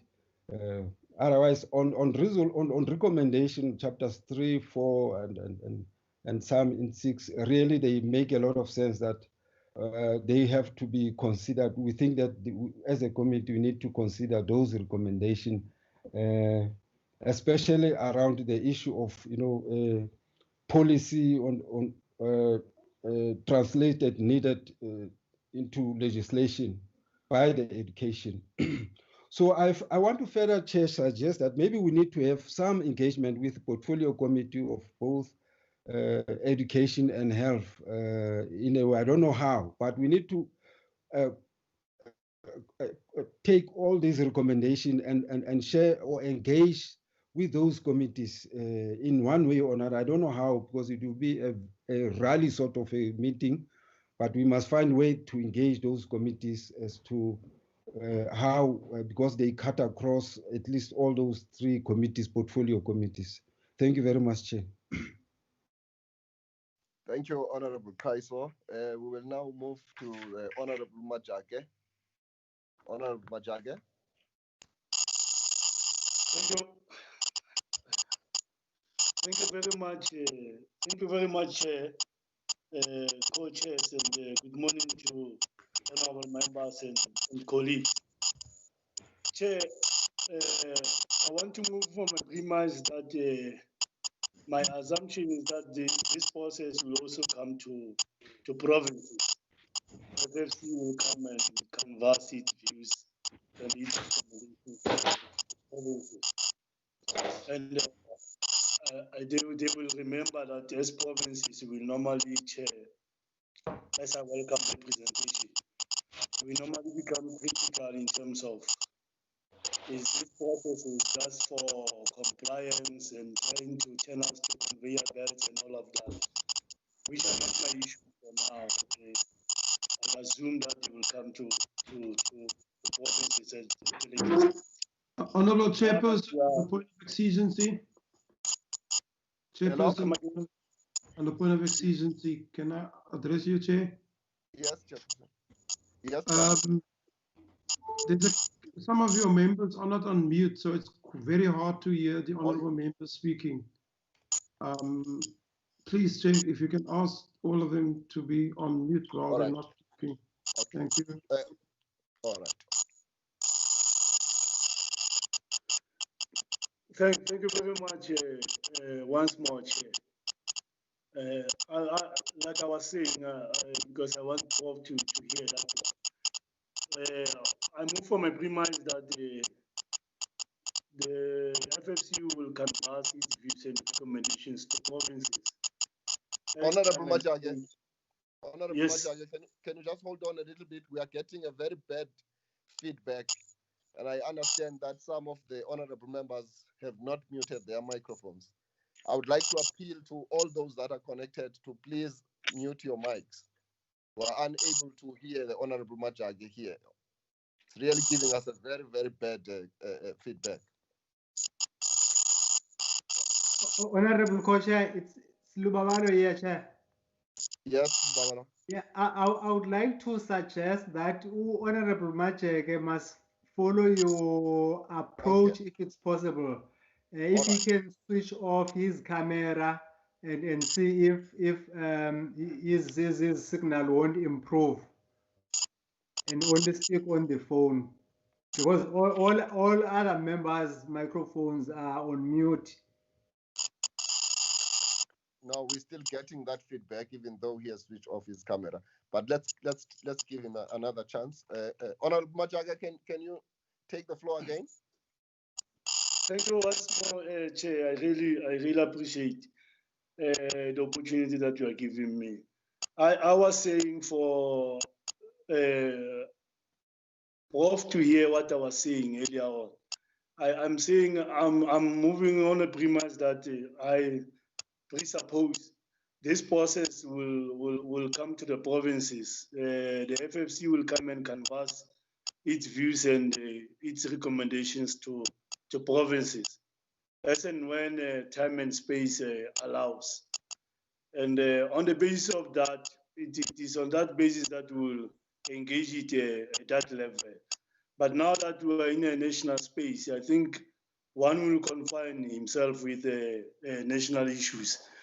First and foremost, Chair, the presentation starts by indicating unprecedented fiscal and monetary policy interventions, which in the nutshell shows that the deficit is still ballooning. It's difficult to deal with the reduction of debt, and the expenditure is growing and all of that.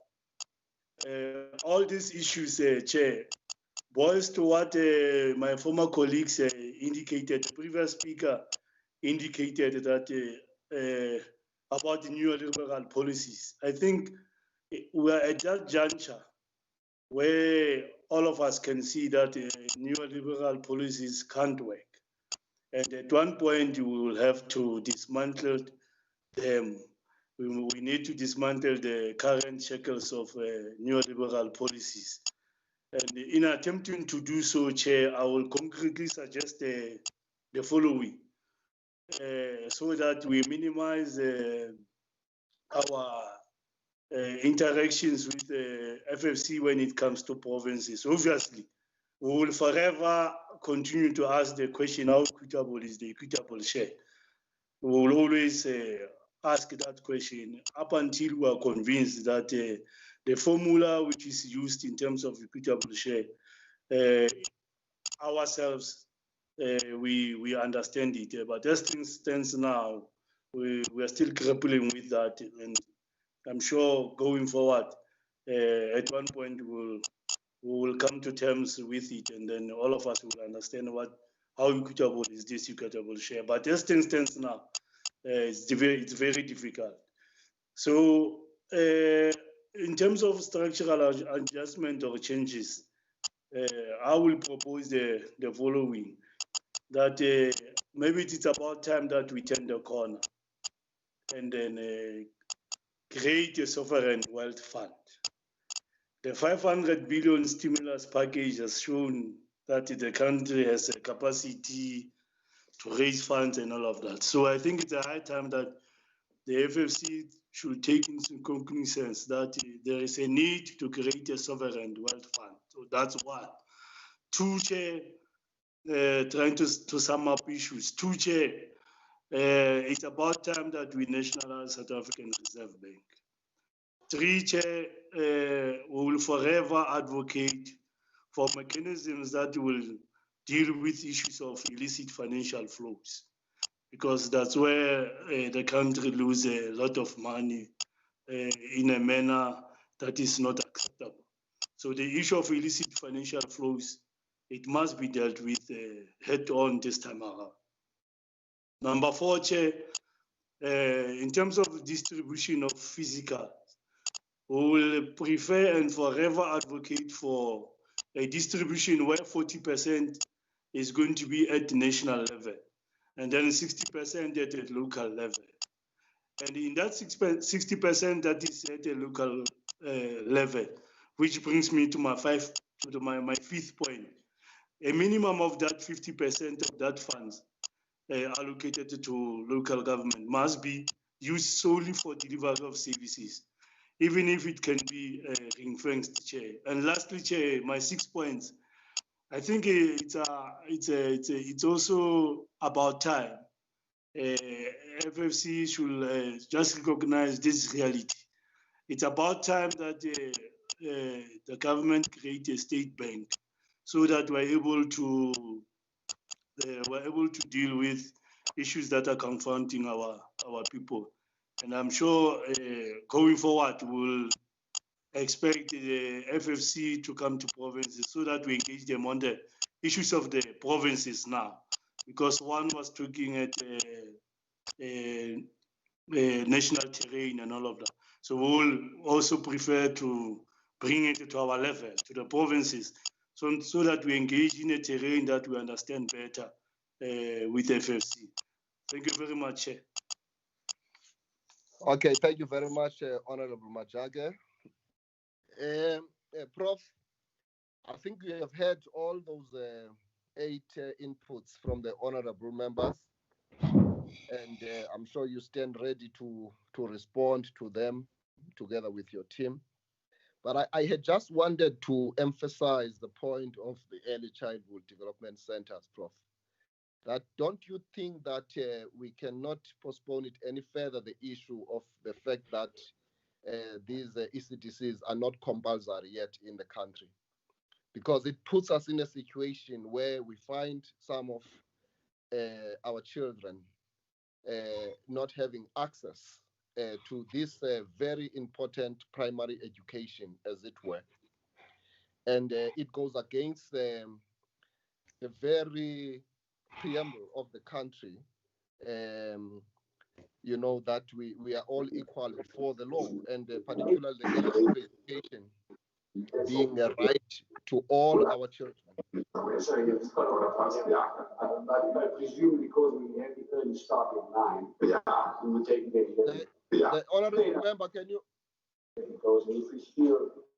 Honorable member, can you please mute your microphone, please? Yeah. So I was saying, therefore, that given the importance of the ECDC, I'm saying that we can't postpone that any further. We need to make a way to ensure that it is made compulsory in the whole country, particularly the rural communities of the country. And it needs also to be standardized. There should be uniformity. And you also, I also wish to say that the fact that the ECDCs are located within the Department of Social Development, how best can we ensure that we have a working relationship between social development as well as the Department of Education, together with the Department of Culture? Because I believe that education and culture are two sides of the same coin. And if we get to educate our children about their own African culture at that level, we would be on point in ensuring that we steer them in the right direction for them to know their heritage as well as their history. Number 2, you spoke about the quality of education across the length and the breadth of the country, so that it is found, you know, in all the respective provinces. I want to ask a question, whether do you think that currently does that find expression in all the provinces, or have you seen gaps in certain provinces insofar as the quality of education that is dispensed for the purposes of consumption by our own children? But I also want to ask a question about whether have you applied your minds as FSC on the issue of the relevance and the updatedness of the education system in its current form, or whether there's a greater need to transform it as an instrument of social transformation in itself, the education, and also to deal with not only the issue of quality, but the issue of the standard of the education, whether our education system is fit for purpose of the developmental state. Those are the 2 questions that I will put to you, Prof. I'm not sure whether the co-chairperson would like to also put a question across.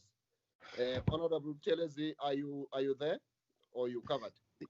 Thanks, Chair. A few issues that I would like to also put on the team's plates. I'll be making some comments and I'll be asking some questions. On the comments, I would like to hear what the team is saying. Let me start by welcoming the presentation by FFC. As the colleagues have said, it always gets us thinking. But I would like to make this Herculean statement, so to speak, that there's a lot of talk about structural changes that are needed in the economy. But I would like to argue that the biggest structural change is to correct the skewed ownership of the economy. I think that's the biggest one.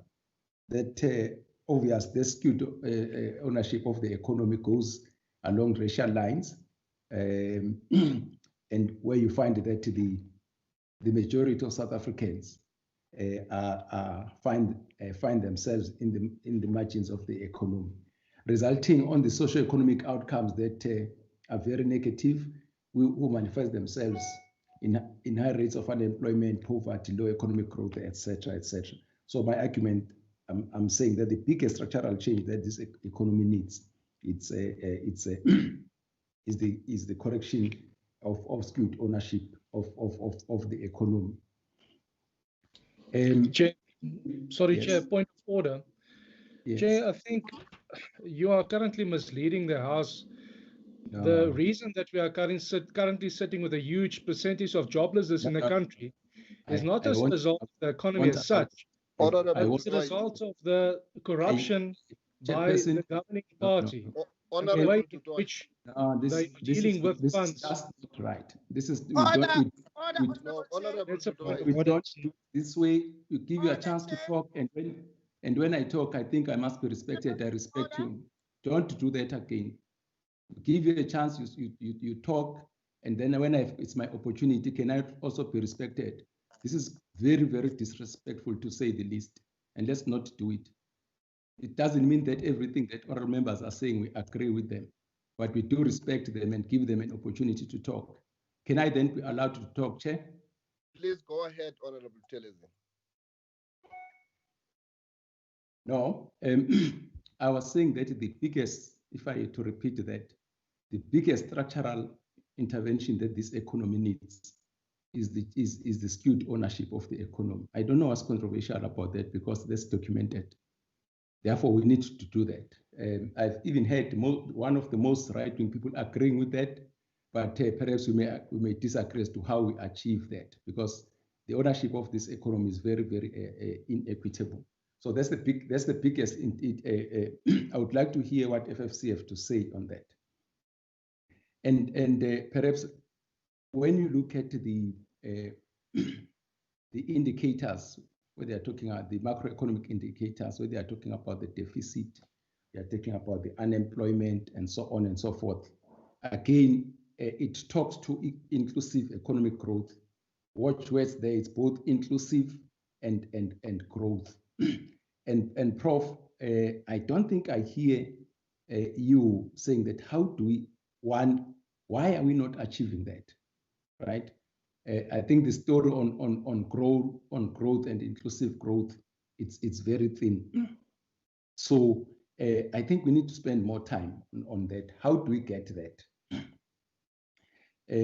When you deal with that, for instance, we'll be looking at the sectors. Let's start identifying sectors which have got a greater multiplier effects, especially as it relates to inclusive growth and employment.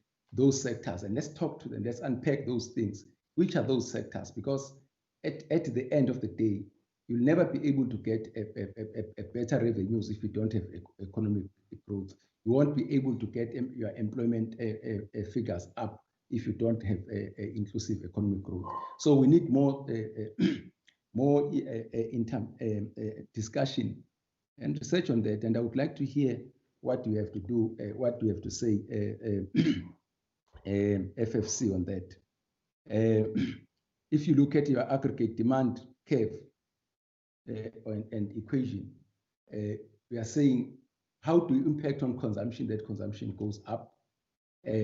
G should go up, the government, your investment, and how do you get your exports up at the same time getting your imports down, so that you have got your net export figure going up, impacting on your aggregate demand equation. So we will talk and say we need to get economic growth, and I think we're so focused on investment, which we are not getting, but these other variables like consumption, which it's more than 65% of your aggregate demand curve. We don't say much as to how do we get that one up. But I'm just saying that I would like to hear FFC talking more into that. What type of interventions do we need to get? There's a lot that was said about costing and pricing of healthcare packages. I think Honorable Kaiso did touch on that. That perhaps because when it comes to that, you have got health, you've got trade and industry, you've got finance being players in that. I think there is more dialogue that must take place as far as that is concerned. Perhaps latching on what Honorable Letsane also spoke about, I would like us to also spend some time and hear you. What do you say? How do we use the budget that we're having, for instance, to promote local production, to promote inclusivity, to promote or to revive the towns which are dying? Let me make an example. There's so much that we import, which is not even high tech, are things which can be produced here. Whether it comes to the medicines or what is being used in health, I think it became very clear when we dealt with COVID, that things that could be produced here, there was a time when we found ourselves having to import them. And these things have got negative. When you import, you are exporting jobs. When you import, you are exporting growth of the economy. So I'm just saying that as a start, where we use the budget to try and do this thing to say, as far as this commodity is concerned, why don't we identify a small town somewhere, and as a first government, because we have got a budget here of about 2 trillion rand, how do we use that budget to try and revive towns, to try and local production and so on and so forth. But I think what's also important when it comes to health, I think we need to look at the efficient spending of health budget, and perhaps one may even talk to the education budget and other budgets. I think there's a story and there's work that should be done there. I always find it which a little bit disturbing when people always think that more money is going to be a panacea of most of our problems. I think there's a question about how do we get maximum impact about the budget that we give out, because I sometimes argue that even if we were to double some of the budgets that we deal with in our two committees, we'll still not be able to get the impact that we are. So there's a bigger problem than money. So money is not the only, it may be part of the problem, which I don't think it is. I think more than anything else is to get efficient spending of the budget. Honorable Chair, I think I would leave it at that. Angazi etunukisa abantu what I'm saying. Thank you so much, Honorable Chair. I also find it very odd, Co-Chairperson, that someone raises a finger when you are raising such a very important point, which is the most fundamental question actually in South Africa, which puts us in all the problems that we have as a country. The fact that we are sitting with a very skewed ownership of the means and the factors of production in this country. And unless people come to realize that fact and accept it, and we all agree that it is something that we need to address in order to find a way forward as a country. Without further ado, Co-Chairperson and honorable members, I now wish to give the opportunity. The point was out of order. Okay, thank you, Honorable Njadu. We want now to give over to Prof, together with his team, to respond to all the questions and the comments, as well as questions of clarity which have been raised by the honorable members. Prof, you can kindly migrate to the microphone. I'm actually fortunately sitting at the microphone. Chairperson, I think that the nature and extent of the conversation, it actually raises a number of contesting issues that we find ourselves in the current discourse of South African society, where it's got to do with the economy, the public finances, taxation, service delivery, where our people are, and the ownership of it. That's quite a involved conversation, and I think what I'm going to say to you is that we started to get to a point where we started to think how do we do it differently in terms of our engagements with Parliament and its committees. So this is just the start of how we're going to respond to you.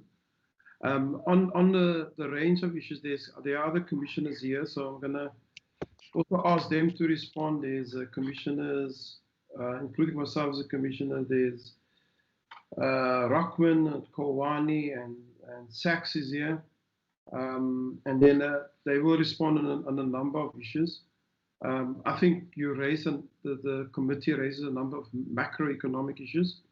I'm going to ask Michael to respond to it. And I need to say that we've got the researchers, Eddie Rakabe, Chen Cheng, and Sasha Peters and Kululi. Those are the researchers. They will pick up the stompies along the way if anything falls on the ground. We're not able to cover all the comments. And then I'm also going to ask Commissioner Kolwani and LCB Rahman to speak on the other issues that you have raised. But let me take some issues out of the way quickly. And then I'm going to hand over to Michael and the other commissioners. The NHI, the National Health Insurance policy issue, I'm going to deal with some specifics. In insurance, we don't have issues with it. In fact, our view is that it needs to be fast-tracked. Whether it's affordable, we can only determine its affordability when we know what's the costing and pricing of it. And that's an issue that I'm consistently raising with this committee. Until we know the costing structure of it, the pricing of it, and the proposals on how it will be financed through the internal tax system that we have in the country, and so on and so forth, and the pooling of resources between private and public and non-profit health financing and out-of-pocket spending, and how that whole regime is going to work. Until then, we cannot give you any firm views on the question of other than to say have called on anyone with information that could lead to the arrest of the suspects to come forward. Comrade Joe. Well, the alcohol industry has come out in full support of government. Comrade Joe, please mute your mic. Carry on, Prof. Yeah, we sometimes need to require ourselves as constitutional structure, honorable members, to also be honorable in some of the behaviors, you know. But Chairperson, the key thing is that we're saying that the National Health Insurance, we can only make the firm comment on that if we know the costing and pricing, if we know how it's going to be financed through the tax system or out of pocket, and the pooling of financial resources from both the public and private sector. And on that basis, we will be able to come back and say this is our views on. The issues that we're raising is that there are some structural issues that needs to be resolved, and some of those structural issues are related to the legislation and the policy questions, but also related to the service delivery network in terms of where will certain responsibilities be located, and how will we deal with the purchase of provider issues related to that. But we fully support the National Health Insurance Scheme. We think that COVID has actually showed that it must be fast-tracked as quick as possible. Another issue that I thought we just get out of the way is that we don't comment on political parties' economic policies at all. We deal with matters that's in the state sector and how that is going to influence the configuration of the macroeconomic and fiscal framework, service delivery within the country, and the whole issue around public goods and the quality of those services and the value of those services. So we don't comment on it. If you ask us in a different forum, we'll probably speak to you, but we can only speak to you that in our individual capacity. That's particularly the question about why didn't we respond on the economic and reconstruction policy growth policy document of the African National Congress. Then the issue that was raised about funding of local government. I think it's connected to the equitable share allocation. Let me just say that on the equitable share, I'm of the view, and it's a conversation that we're going to have in the FFC, but I can tell you my view that I've expressed in public 2 weeks ago. It is not about the equitable share allocation. It's not about the equitable share formula. It's about the division of revenue. The division of revenue between national obligations, provincial constitutional law obligations, and the responsibility of municipalities in terms of constitutional law and municipal legislation and that. That's the key issue that needs to be looked at.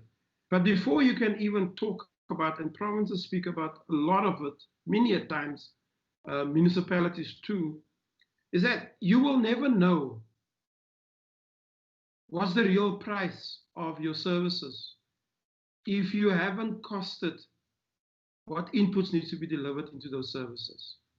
And that's one of the big problems that's in South African society, is that provinces will come to you, departments will come to you, municipalities will come to you and say that we're underfunded. But if you ask them, and I've said to this committee many a times, the key question that needs to be asked consistently, almost incessantly, what is the cost and price of your mandate, your functions, your roles and responsibility, and the services that you need to deliver? Can you tell us what's the cost of that? And on the basis of that, we will then know whether the equitable share is inequitable, whether the division of revenue is unfair in terms of the cut of the cake between the national responsibilities of the country and provincial responsibilities and municipal responsibilities. And linked to that, Chairperson, is the whole issue around municipalities are essentially about infrastructure, bulk service delivery. And we keep on forgetting that we can put the best rules and regulations in place. We can put the best governance system in place. A municipality, the constitutional responsibility is to deliver bulk services. It must deliver clean water, drinkable water to the citizens. It must have a clear reticulation system when it comes to water and sanitation. It must have a reticulation system when it comes to electricity and obviously roads. That's essentially the role of a municipality. All the other things are auxiliary service of the municipality. And because of that, municipalities need to function in two ways. On the one hand, they need to provide goods and services to our citizens, bulk services free. On the other hand, they need to sell those services to our citizens. So there is a dilemma within the municipal environment where municipalities need to deliver service to their citizens, and many of their citizens are finding themselves in abject poverty. Now, we seem to when it comes to Parliament, we continuously bash municipalities. We bash municipalities to the extent where it's not even dead anymore. We don't even know what it is anymore. But we forget to ask those questions and to look at those comprehensive responsibilities that's a link to infrastructure. Old infrastructure in most of the municipalities. Infrastructure is falling apart. We can raise the question of maintenance. The issue is there enough funds for maintenance? And it's not a municipal problem. It's an old historic problem. You have municipal debt, and we're saying that municipalities are badly spending their funds. We don't ask the question, how much of those debt that municipalities have are a debt before 1994? Because what has happened in the municipal arena is that there's been amalgamations of municipalities year in, year out. Election cycle in, election cycle out, and close to in a particular election cycle, there's a amalgamation of municipalities. A political decision gets made, which trumps, a small trump, which trumps the constitutional responsibility of a municipality, economic decisions, fiscal viability, tax base of a municipality. Can a municipality afford to deliver services? So the point is that there's old and new municipal infrastructure needs to be looked at in terms of that. The other question that gets raised is that zero-based budgeting. I'm not so sure how to respond to the minister's thing other than to say it's not going to work. Zero-based budgeting is not going to work. We need data, we need time, and it is a resource incentive. And what will happen is that we will only address issues at the marginal issues within the zero-based budgeting approach. Secondly, we've tried the zero-based budgeting approach in the 90s, and it was abandoned. And the President Buhari also tried it in his own country and they abandoned it. Then is the issue around the wage bill. Most of our spending goes into the wage bill, debt service costs, social transfers. So if we want to do zero-based budgeting, it may only affect 2 to 3% of the total budget. So that in itself is not going to work. The issue around functions and weakness, we got a weak decentralization system, especially when it comes to provinces. Remember, national is responsible for policy and legislation, and national is also responsible for financing those functions. So as a result, there's a continuous to and fro to resolve the issue about mandate functions, roles and responsibilities when it comes to that. Chair, can I stop on that? And just to also the last point on whether we've done a study on the relevance and update of education and its ability, access, quality, standard. No, we haven't done a study about this. But clearly part of this meeting is also helping us to address some of those. Can I hand over to Michael Sachs and then LCB Rockman and Commissioner Kowani, and then we have the research also on to add to it.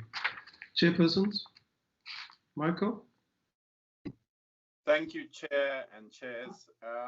I think there are many questions, but I wanted to focus on two in particular that are related to, I suppose, the macro picture. The first, unfortunately, I couldn't see the honourable member's name, was about whether unprecedented fiscal and monetary interventions, whether there's still scope for these, and what would that look like? Mike?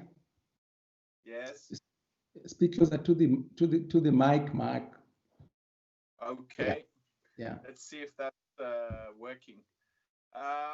So the unprecedented monetary and fiscal interventions, I think when we look at government's response to the crisis, the first point we need to note is that there are three economies that have the largest budget deficits in the world.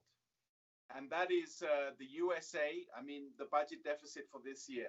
The USA has a budget deficit that's estimated at about 25% of GDP. Brazil has about 14 or 15% of GDP. And South Africa has 15% of GDP. So South Africa this year, and I'm talking amongst major economies, has one of the biggest deficits in the world. In fact, only really the US has a bigger deficit than us. So if you look at all of the countries in the European Union, Japan, China, Russia, wherever you look, our budget deficit is much bigger than anyone else's. Now, size matters in this space, because that should be the real starting point when we're asking how big is the stimulus. We have to borrow this year 700 billion rand, which is, as many have commentated, kind of more than national savings. So there's a very big question mark about whether we will be able to raise that 700 billion rand on savings. So that is, I suppose, the starting point in terms of context. But then I would say, even given that reality, there are two issues that we can raise with the stimulus. The first is, was it ambitious enough?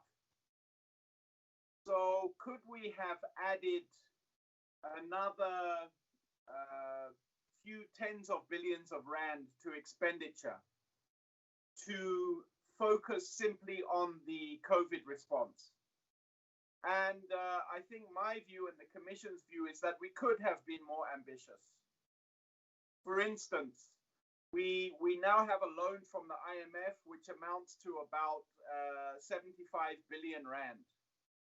If we had really ring-fenced the expenditure for COVID response and separated it out from the rest of the budget and made it very clear that this is for COVID response, I think we could have allocated that 70 billion from the IMF to additional expenditure. So I think we could have been more ambitious that there was an over-reliance, in a sense, on reprioritization, and Treasury and government could have gone further to spend a little bit more. That's the first criticism.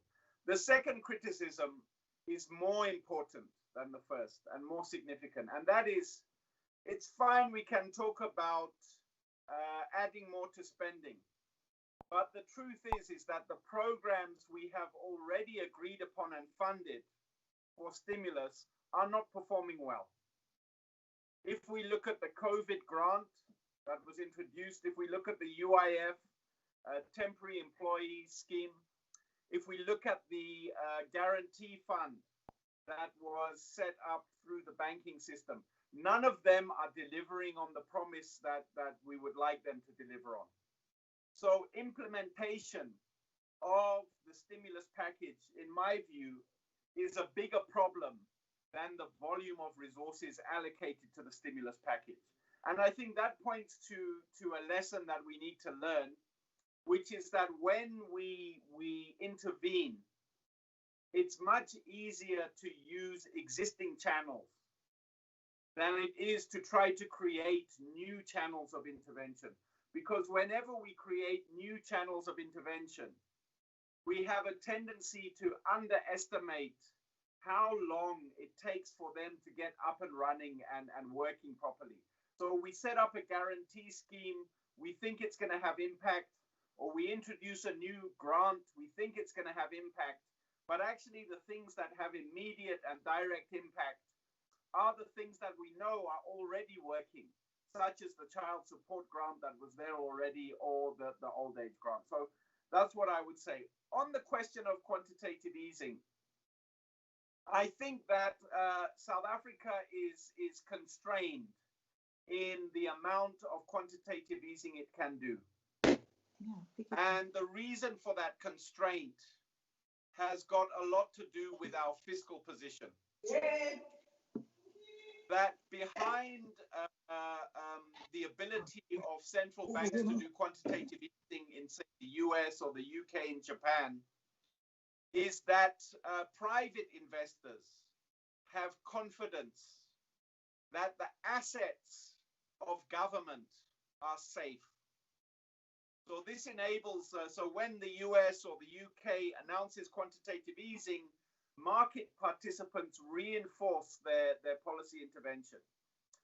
And so the state action is complemented by the action of private investors, because the private investors believe that the assets which the state creates, whether those assets be money or debt, those are safe assets. In South Africa, there's a question mark about whether our assets are safe. And the reason for that question mark is because the debt level in South Africa is on a trajectory of acceleration. It's an accelerating debt trajectory, which, and there's not really a clear and credible plan to arrest the trajectory of debt. So it's not a question, I'm not saying the debt level is too high. It's not about the level, it's about the path. So Japan, up until the COVID crisis, had a level of debt which was about 250% of GDP, but it was flat. It was not going anywhere, it was staying there. South Africa is on an upward path, and there's no apparent plan to arrest that path.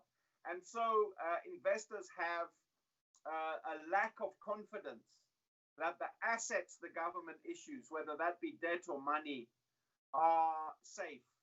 And therefore, when we announce quantitative easing, it's possible that instead of complementing our action, private investors will react adversely and take their money out of South Africa, which would defeat the purpose of quantitative easing. So that's what I would say there. So the bottom line, to conclude this part, is that I think we could go further. And I think I'm not saying that the Reserve Bank themselves cannot go further with monetary policy as well. I think they can, but we must understand the limits. The second set of questions, I think, were posed by Honorable Buthelezi, and about the biggest structural change that we need is about the ownership of the economy. And I would answer that question in the following way: that usually in economics, it is assumed that redistribution leads to inefficiency. In other words, there's a trade-off between redistribution of income and the productiveness of the economy. So often you will hear people say something which I don't agree with, which is that social grants create dependency. What people are saying is that when we redistribute income to the poor, we will undermine the effort to work hard. And undermining that effort to work hard means that there will be less production and less efficiency in the economy.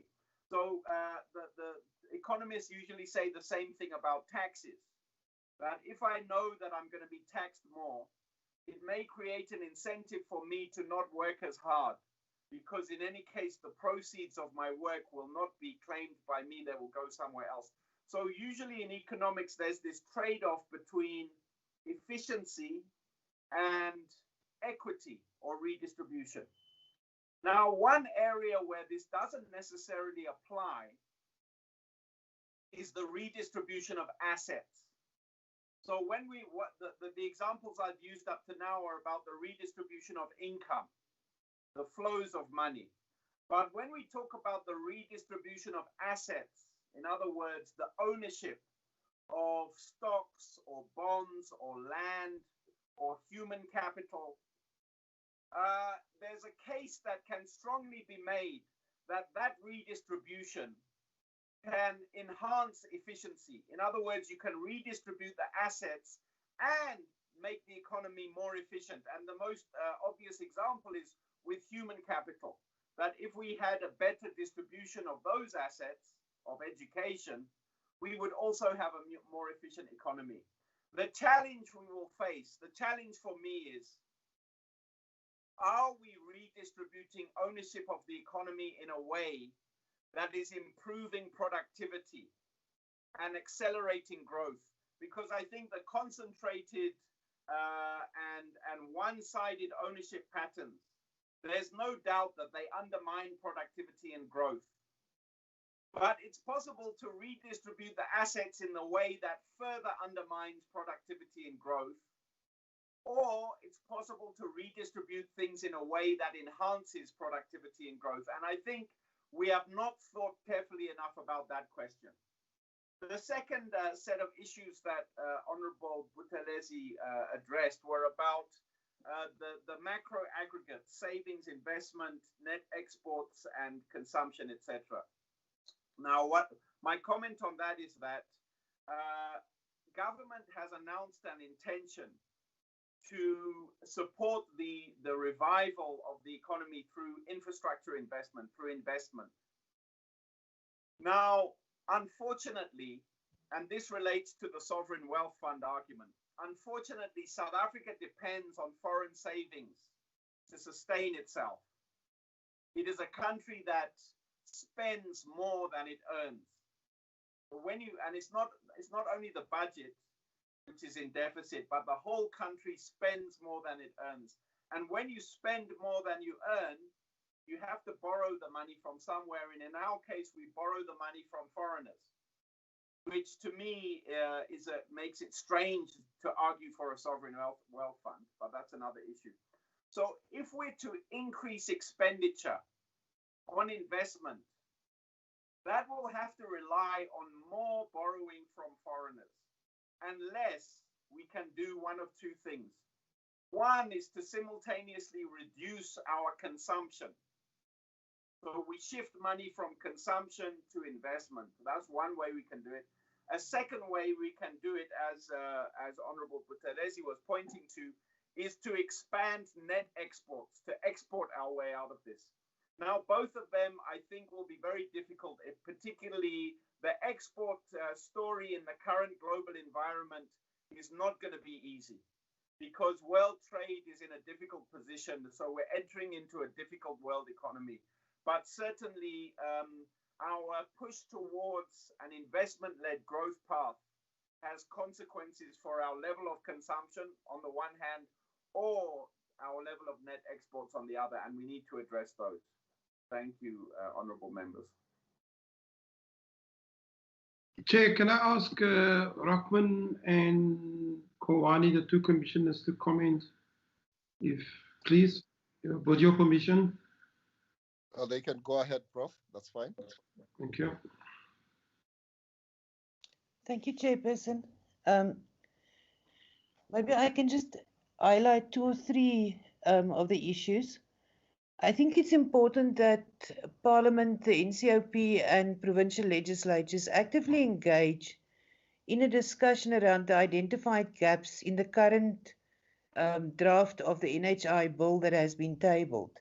I think the submission goes in some detail that highlights the problematic areas, as well as the effect that the introduction of NHI will have on the role and functions of provincial health departments. I think that is something the whole legislative sector should be actively engaging in. And then, as well as the other legislation and the challenges around the vacuum in legislation that has been identified when it comes, for example, to early childhood development and inclusive education. And then again, the emphasis on the need for credible and reliable data and information systems. I think there are very pronounced levels of differentiation between where provinces are with information systems. And I think it's Honourable Peters made the point that the collection of data at source is a challenge. I think that is something that the health sector specifically must engage in. And the call for the audit of health systems nationally is quite critical. In addition, there is the call for the audit, a national audit on and mapping of the ECD space, and especially non-center-based ECDs.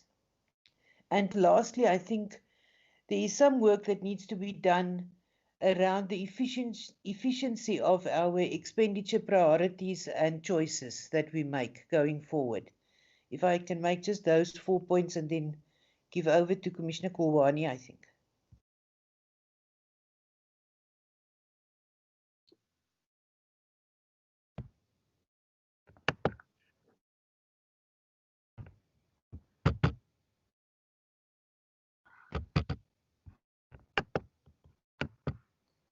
Chair, I can't mute. I can't unmute. We can hear you. We can hear you. We can hear you, which means that you are unmuted. Go ahead. Or you can hear me. Very loud and clear. Thanks very much, Chair, the chairs of the session, and also the chair of the commission, including the other members who are here with us. Mine will be short because some of the issues have been already taken on board in terms of the responses from my other colleagues. But however, probably it's one matter which normally the chair of the commission raises. It's a matter of ensuring that we shift in terms of this matter which the deputy chair was talking about. Because as much as we are consuming as a country, but we seem to be consuming outside, more importing than ensuring that we consume what we produce locally, the issue of localization and the import substitution as a matter of trying to mitigate the current circumstances which we are facing.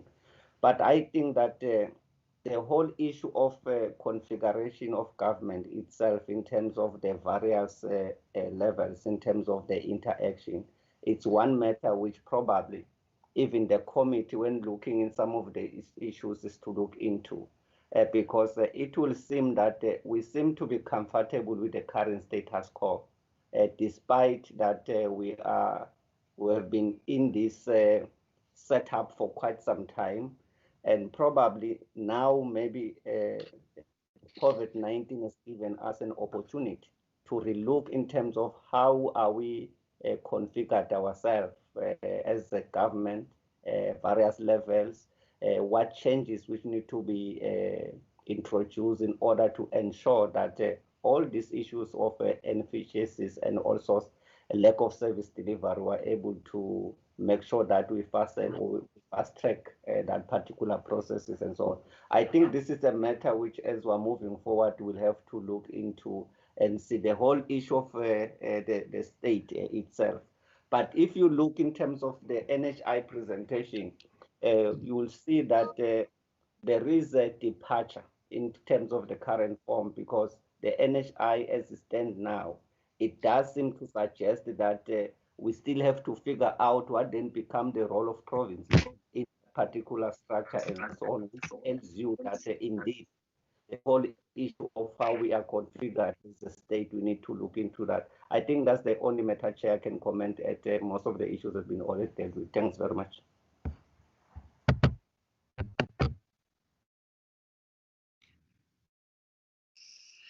Prof, I'm not sure whether you want to round up your...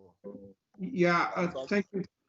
Thank you very much, Chairperson. I would like Eddie to speak to the 5 billion rand package that Honorable Joseph was referring to. Sorry that I'm only mentioning Honorable Joseph, but I thought was referring to. Just to note that when it came to the President speaking about it, it was not put forward as a stimulation package, stimulus package, but rather as a rescue relief package. But Eddie is going to speak to that and what our findings are around that. On the issue that Honorable Ryder raised, for sure, Honorable Ryder, if you can give Chairperson, I think what I understood is that the question about the hard copies, we're not printing any longer. We're falling into the challenges of the current environment. So I would request that the committee support, if they can't, they can speak to Henry, getting Honorable Ryder a hard copy, but they can actually print a copy and courier it to Honorable Ryder. But if they can't, they must speak to Henry. Henry Eckstein will assist with that. So if Eddie can speak to that, and then I'm not so sure whether, I know Honorable Buthelezi made the point about, which Michael will respond to, and the key thing that on the sectors and the greater multiplier effects, and Michael spoke to it in parts, but I think what the point I'm also making is that we will look at that in terms of the key industries that's currently operating in South Africa, micro industries, but in particular also look at the total factor production issues related to that. But more importantly is that I think what we're also saying, the last time, and I'm saying it again, is that there are certain jobs that's going to be lost forever as a result of COVID. We need to look at the reason why we're raising the whole issue about local production value chain issues, that we need to look at new economies too.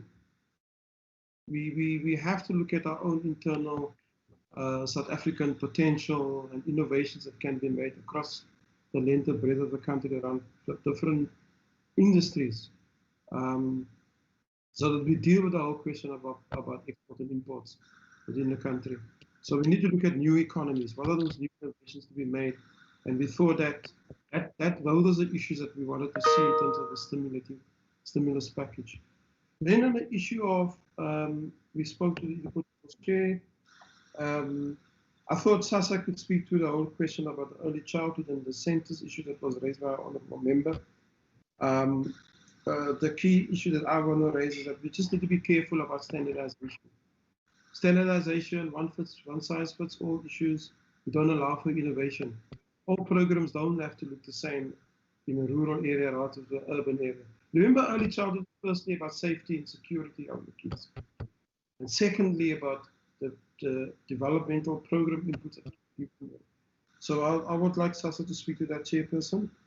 And then I think we would have fairly covered all the comments and questions raised. So Eddie first and then Sasha. And then Chen can also come in if there's any points that he wants to make. Thank you, Chair. Yeah, the question that Honorable Joseph asked about the 500 billion package, I think he was asking if the FFC is following the money. So in other words, do we know what has been used for? What is the take-up rate? So we haven't really started doing that work. It was only yesterday through our preparation for the MTBB submission that we agreed that we should start we should start collecting information to look at how the 500 billion was used. But as the Deputy Chairperson Commissioner Sachs indicated, so early indications are that there's been a very quite a slow take-up rate, especially on the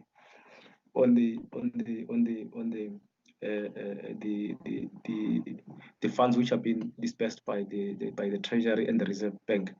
So there's been a very low take-up rate, especially because there's a new system which have been set up, and I don't think the Reserve Bank was not necessarily ready to administer that kind of a system, and as a result, there's been a very low take-up rate. But when you look at the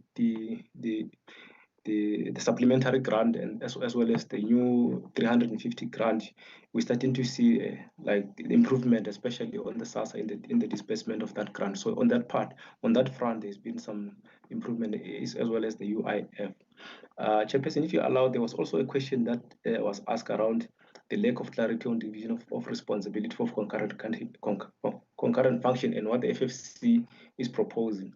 Essentially, what the Commission is proposing here is that the attendant legislation or the subordinate legislation, such as your National Health Act and the Education Act, so it must make it very clear what are the different sub-functions which have to be undertaken by the national government and the provincial government in respect to concurrent function, particularly clarifying whether a function is delegated or is an own responsibility, because that has got implication for funding and the nature of funding that is being used. So we're increasingly seeing certain tasks being funded through the conditional grants, and that is essentially as a result of that vague division of responsibilities, and increasingly it appears as if functions are being centralized because of this gradual takeover of functions through conditional grants, but also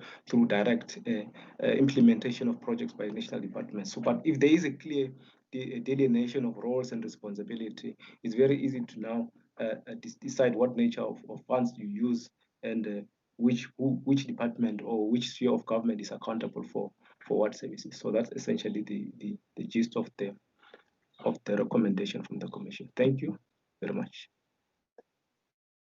Thanks.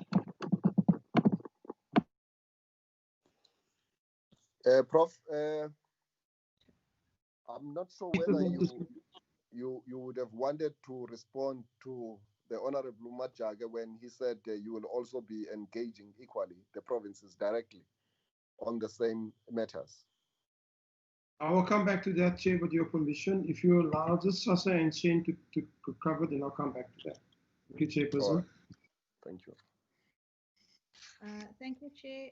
There were many comments made about ECD, and I think there were two very specific questions. The first was Honorable Joseph's inquired as to what exactly we're saying about ECD funding.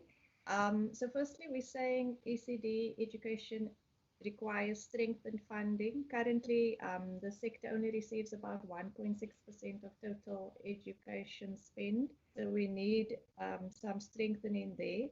But secondly, and what our recommendation focuses on is that the funding that is there needs to be better targeted. It must assist the poorest learners, and together with that, registration requirements that currently prohibit non-center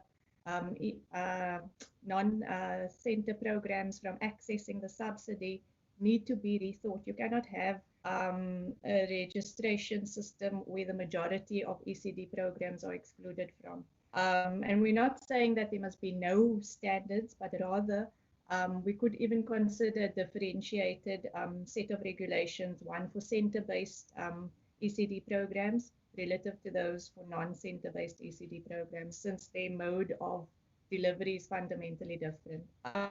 There was also a question about substance abuse that Honorable Josephs asked, and Honorable Josephs, we didn't look specifically at substance abuse, but I think the issue we raised around the broader need for a more developmental and proactive approach to the delivery of social services is applicable, social welfare services is applicable here. So there may be less of a need for statutory interventions or criminalizing certain behaviors if we assist at-risk families and community members before they fall prey to social pathologies like substance abuse. Thank you, Chair. Thank you, Honourable Chair, members. So I think it's honing on the issue around structural transformation. And I think the ultimate question is like, what is it and how does one go about it? So if I may, in various discussions surrounding that, including, if not, the issue about inequality and ownership. So if I may enter like this. So the architect of modern China, Deng Xiaoping, the leader at one point, once humbly said that the economic development is like crossing the river by feeling for stones under one's feet. Now, in 21st century, I think South Africa, we must do better than that. So firstly, I think we need to not just go not just think about growing an industry in isolation, or jobs for that matter, as normally economic plans targeting employment are never actually quite successful in history. Instead, we need to be more strategic, focus on understanding the value chain, and that's why we were proposing that on the table, and also localizing that process. So this means from the raw materials to intermediary to all the way to the final goods and products from a local economic perspective. From a niche area, or depending on the niche area or the climate and also the uniqueness of the local economic characteristics. Basically, by always asking this question is, can't we make it here locally? For job creation, of course. And secondly, also relating to that is that we can't just be feeling it, right? We need informed decisions and actions based on facts, data evidence, and this is where the predictive precision modeling, multiplier modeling becomes involved. Truth be told, and as our chairperson correctly said, some sectors will survive or may not survive COVID-19 shocks. Some of them might just need to change, adapt, or even pack up, to put it mildly. And this, my very last point is that, in this humble statement, right, and this is a hidden point, this humble statement, underneath it is that that the way that China developed was basically learning by copying and make everything at home to create jobs. So I position that for your consideration. Thank you, Chair. Thank you, colleagues, commissioners, and so. Chair, just to respond quickly to the last question that you raised, I'm acutely aware of the time, is that the law, the constitutional law and the FFC Act obligates us to go to each province and do the presentations to them. We're doing a presentation to Parliament, the two houses of Parliament. Even if the members are here from those different provincial legislatures, the law requires us to still go out and do those presentations to that Parliament, because it must be recorded in the proceedings of that Parliament that we've tabled in terms of the constitutional law, the presentations to those two legislatures. I think, so, Chair, that basically concludes. I'm happy that we steered away from the developmental state discourse this time around, and I thought that the commissioners, sorry, that the committee probably heard the last time that when we say that we must be careful that we don't get in a situation of the developmental state and not knowing exactly what's the history of the developmental state. We in South Africa have a negotiated settlement, and there are huge consequences to that. Thank you, Chair. Okay, you're welcome, Prof. Thank you to you as well as the team for the responses that have been provided. At this point, just to be consistent with the fact that the Honorable Buthelezi did the opening to this meeting, and I think in line with that, he is best suited to also make the concluding remarks before he adjourns us. Honorable Buthelezi. Honorable Mkiva, thank you so much, Comrade Chair. Just to again welcome the discussion and the presentation and the responses by FFC. But before I let FFC go, let me just remind FFC that poverty, inequality, and unemployment have been identified by government through many of its documents. That these are the three big challenges of our country, and at all times we should focus on them. We should focus on them. If you have got inequality, I think Michael Sachs spoke about some of the problems as to what to distribute and the impact of what to distribute. I'm sure that's a topic for discussion as to how do you get equality and equity in the economy. But as to that being a challenge, it's a big problem which makes this country, one of the things which makes this country unstable countries, especially because this goes along the racial lines. Even your classical economics will also say, I'm talking about the over-concentration of the economy, will tell you that monopolies, duopolies, and oligopolies, they produce suboptimal economic outcomes. So they are bad for the economy, and we have got all that in this country. So I think all those who think around those things, they must address those things to see how do we get to the economy where all of us can say it's our economy, to find that the most destructive ways of reaching that. And the fact that 26 years down the line, South Africa is still one of the most unequal societies in the world, if not the most unequal society, using the Gini coefficient as a measure. It's something, is an indictment to all of us, as politicians and the technocrats who are guiding us on these things, like the Financial and Fiscal Commission. But having said that, I would like to thank all of you, and as you know, Prof, we are still going to engage. Thank you very much. The meeting stands adjourned, and thank the support staff, both secretaries, the Babalo, Darren, and everybody else from our support staff and your team, Prof. The meeting stands adjourned. Thank you very much, chairpersons and honorable members. Thank you, Chairperson. Thank you. Thank you. Thank you, Chair. Thanks, FFC. Thank you. Thank you, Chair. Chair. Thank you. Thank you. Thank you. Thank you. Thank you. Hayi, siyabulela chairperson.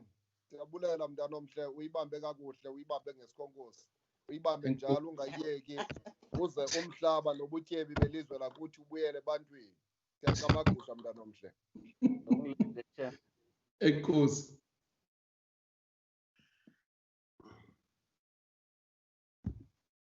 I send you a WhatsApp, maybe you can look at it. Honorable Buthelezi.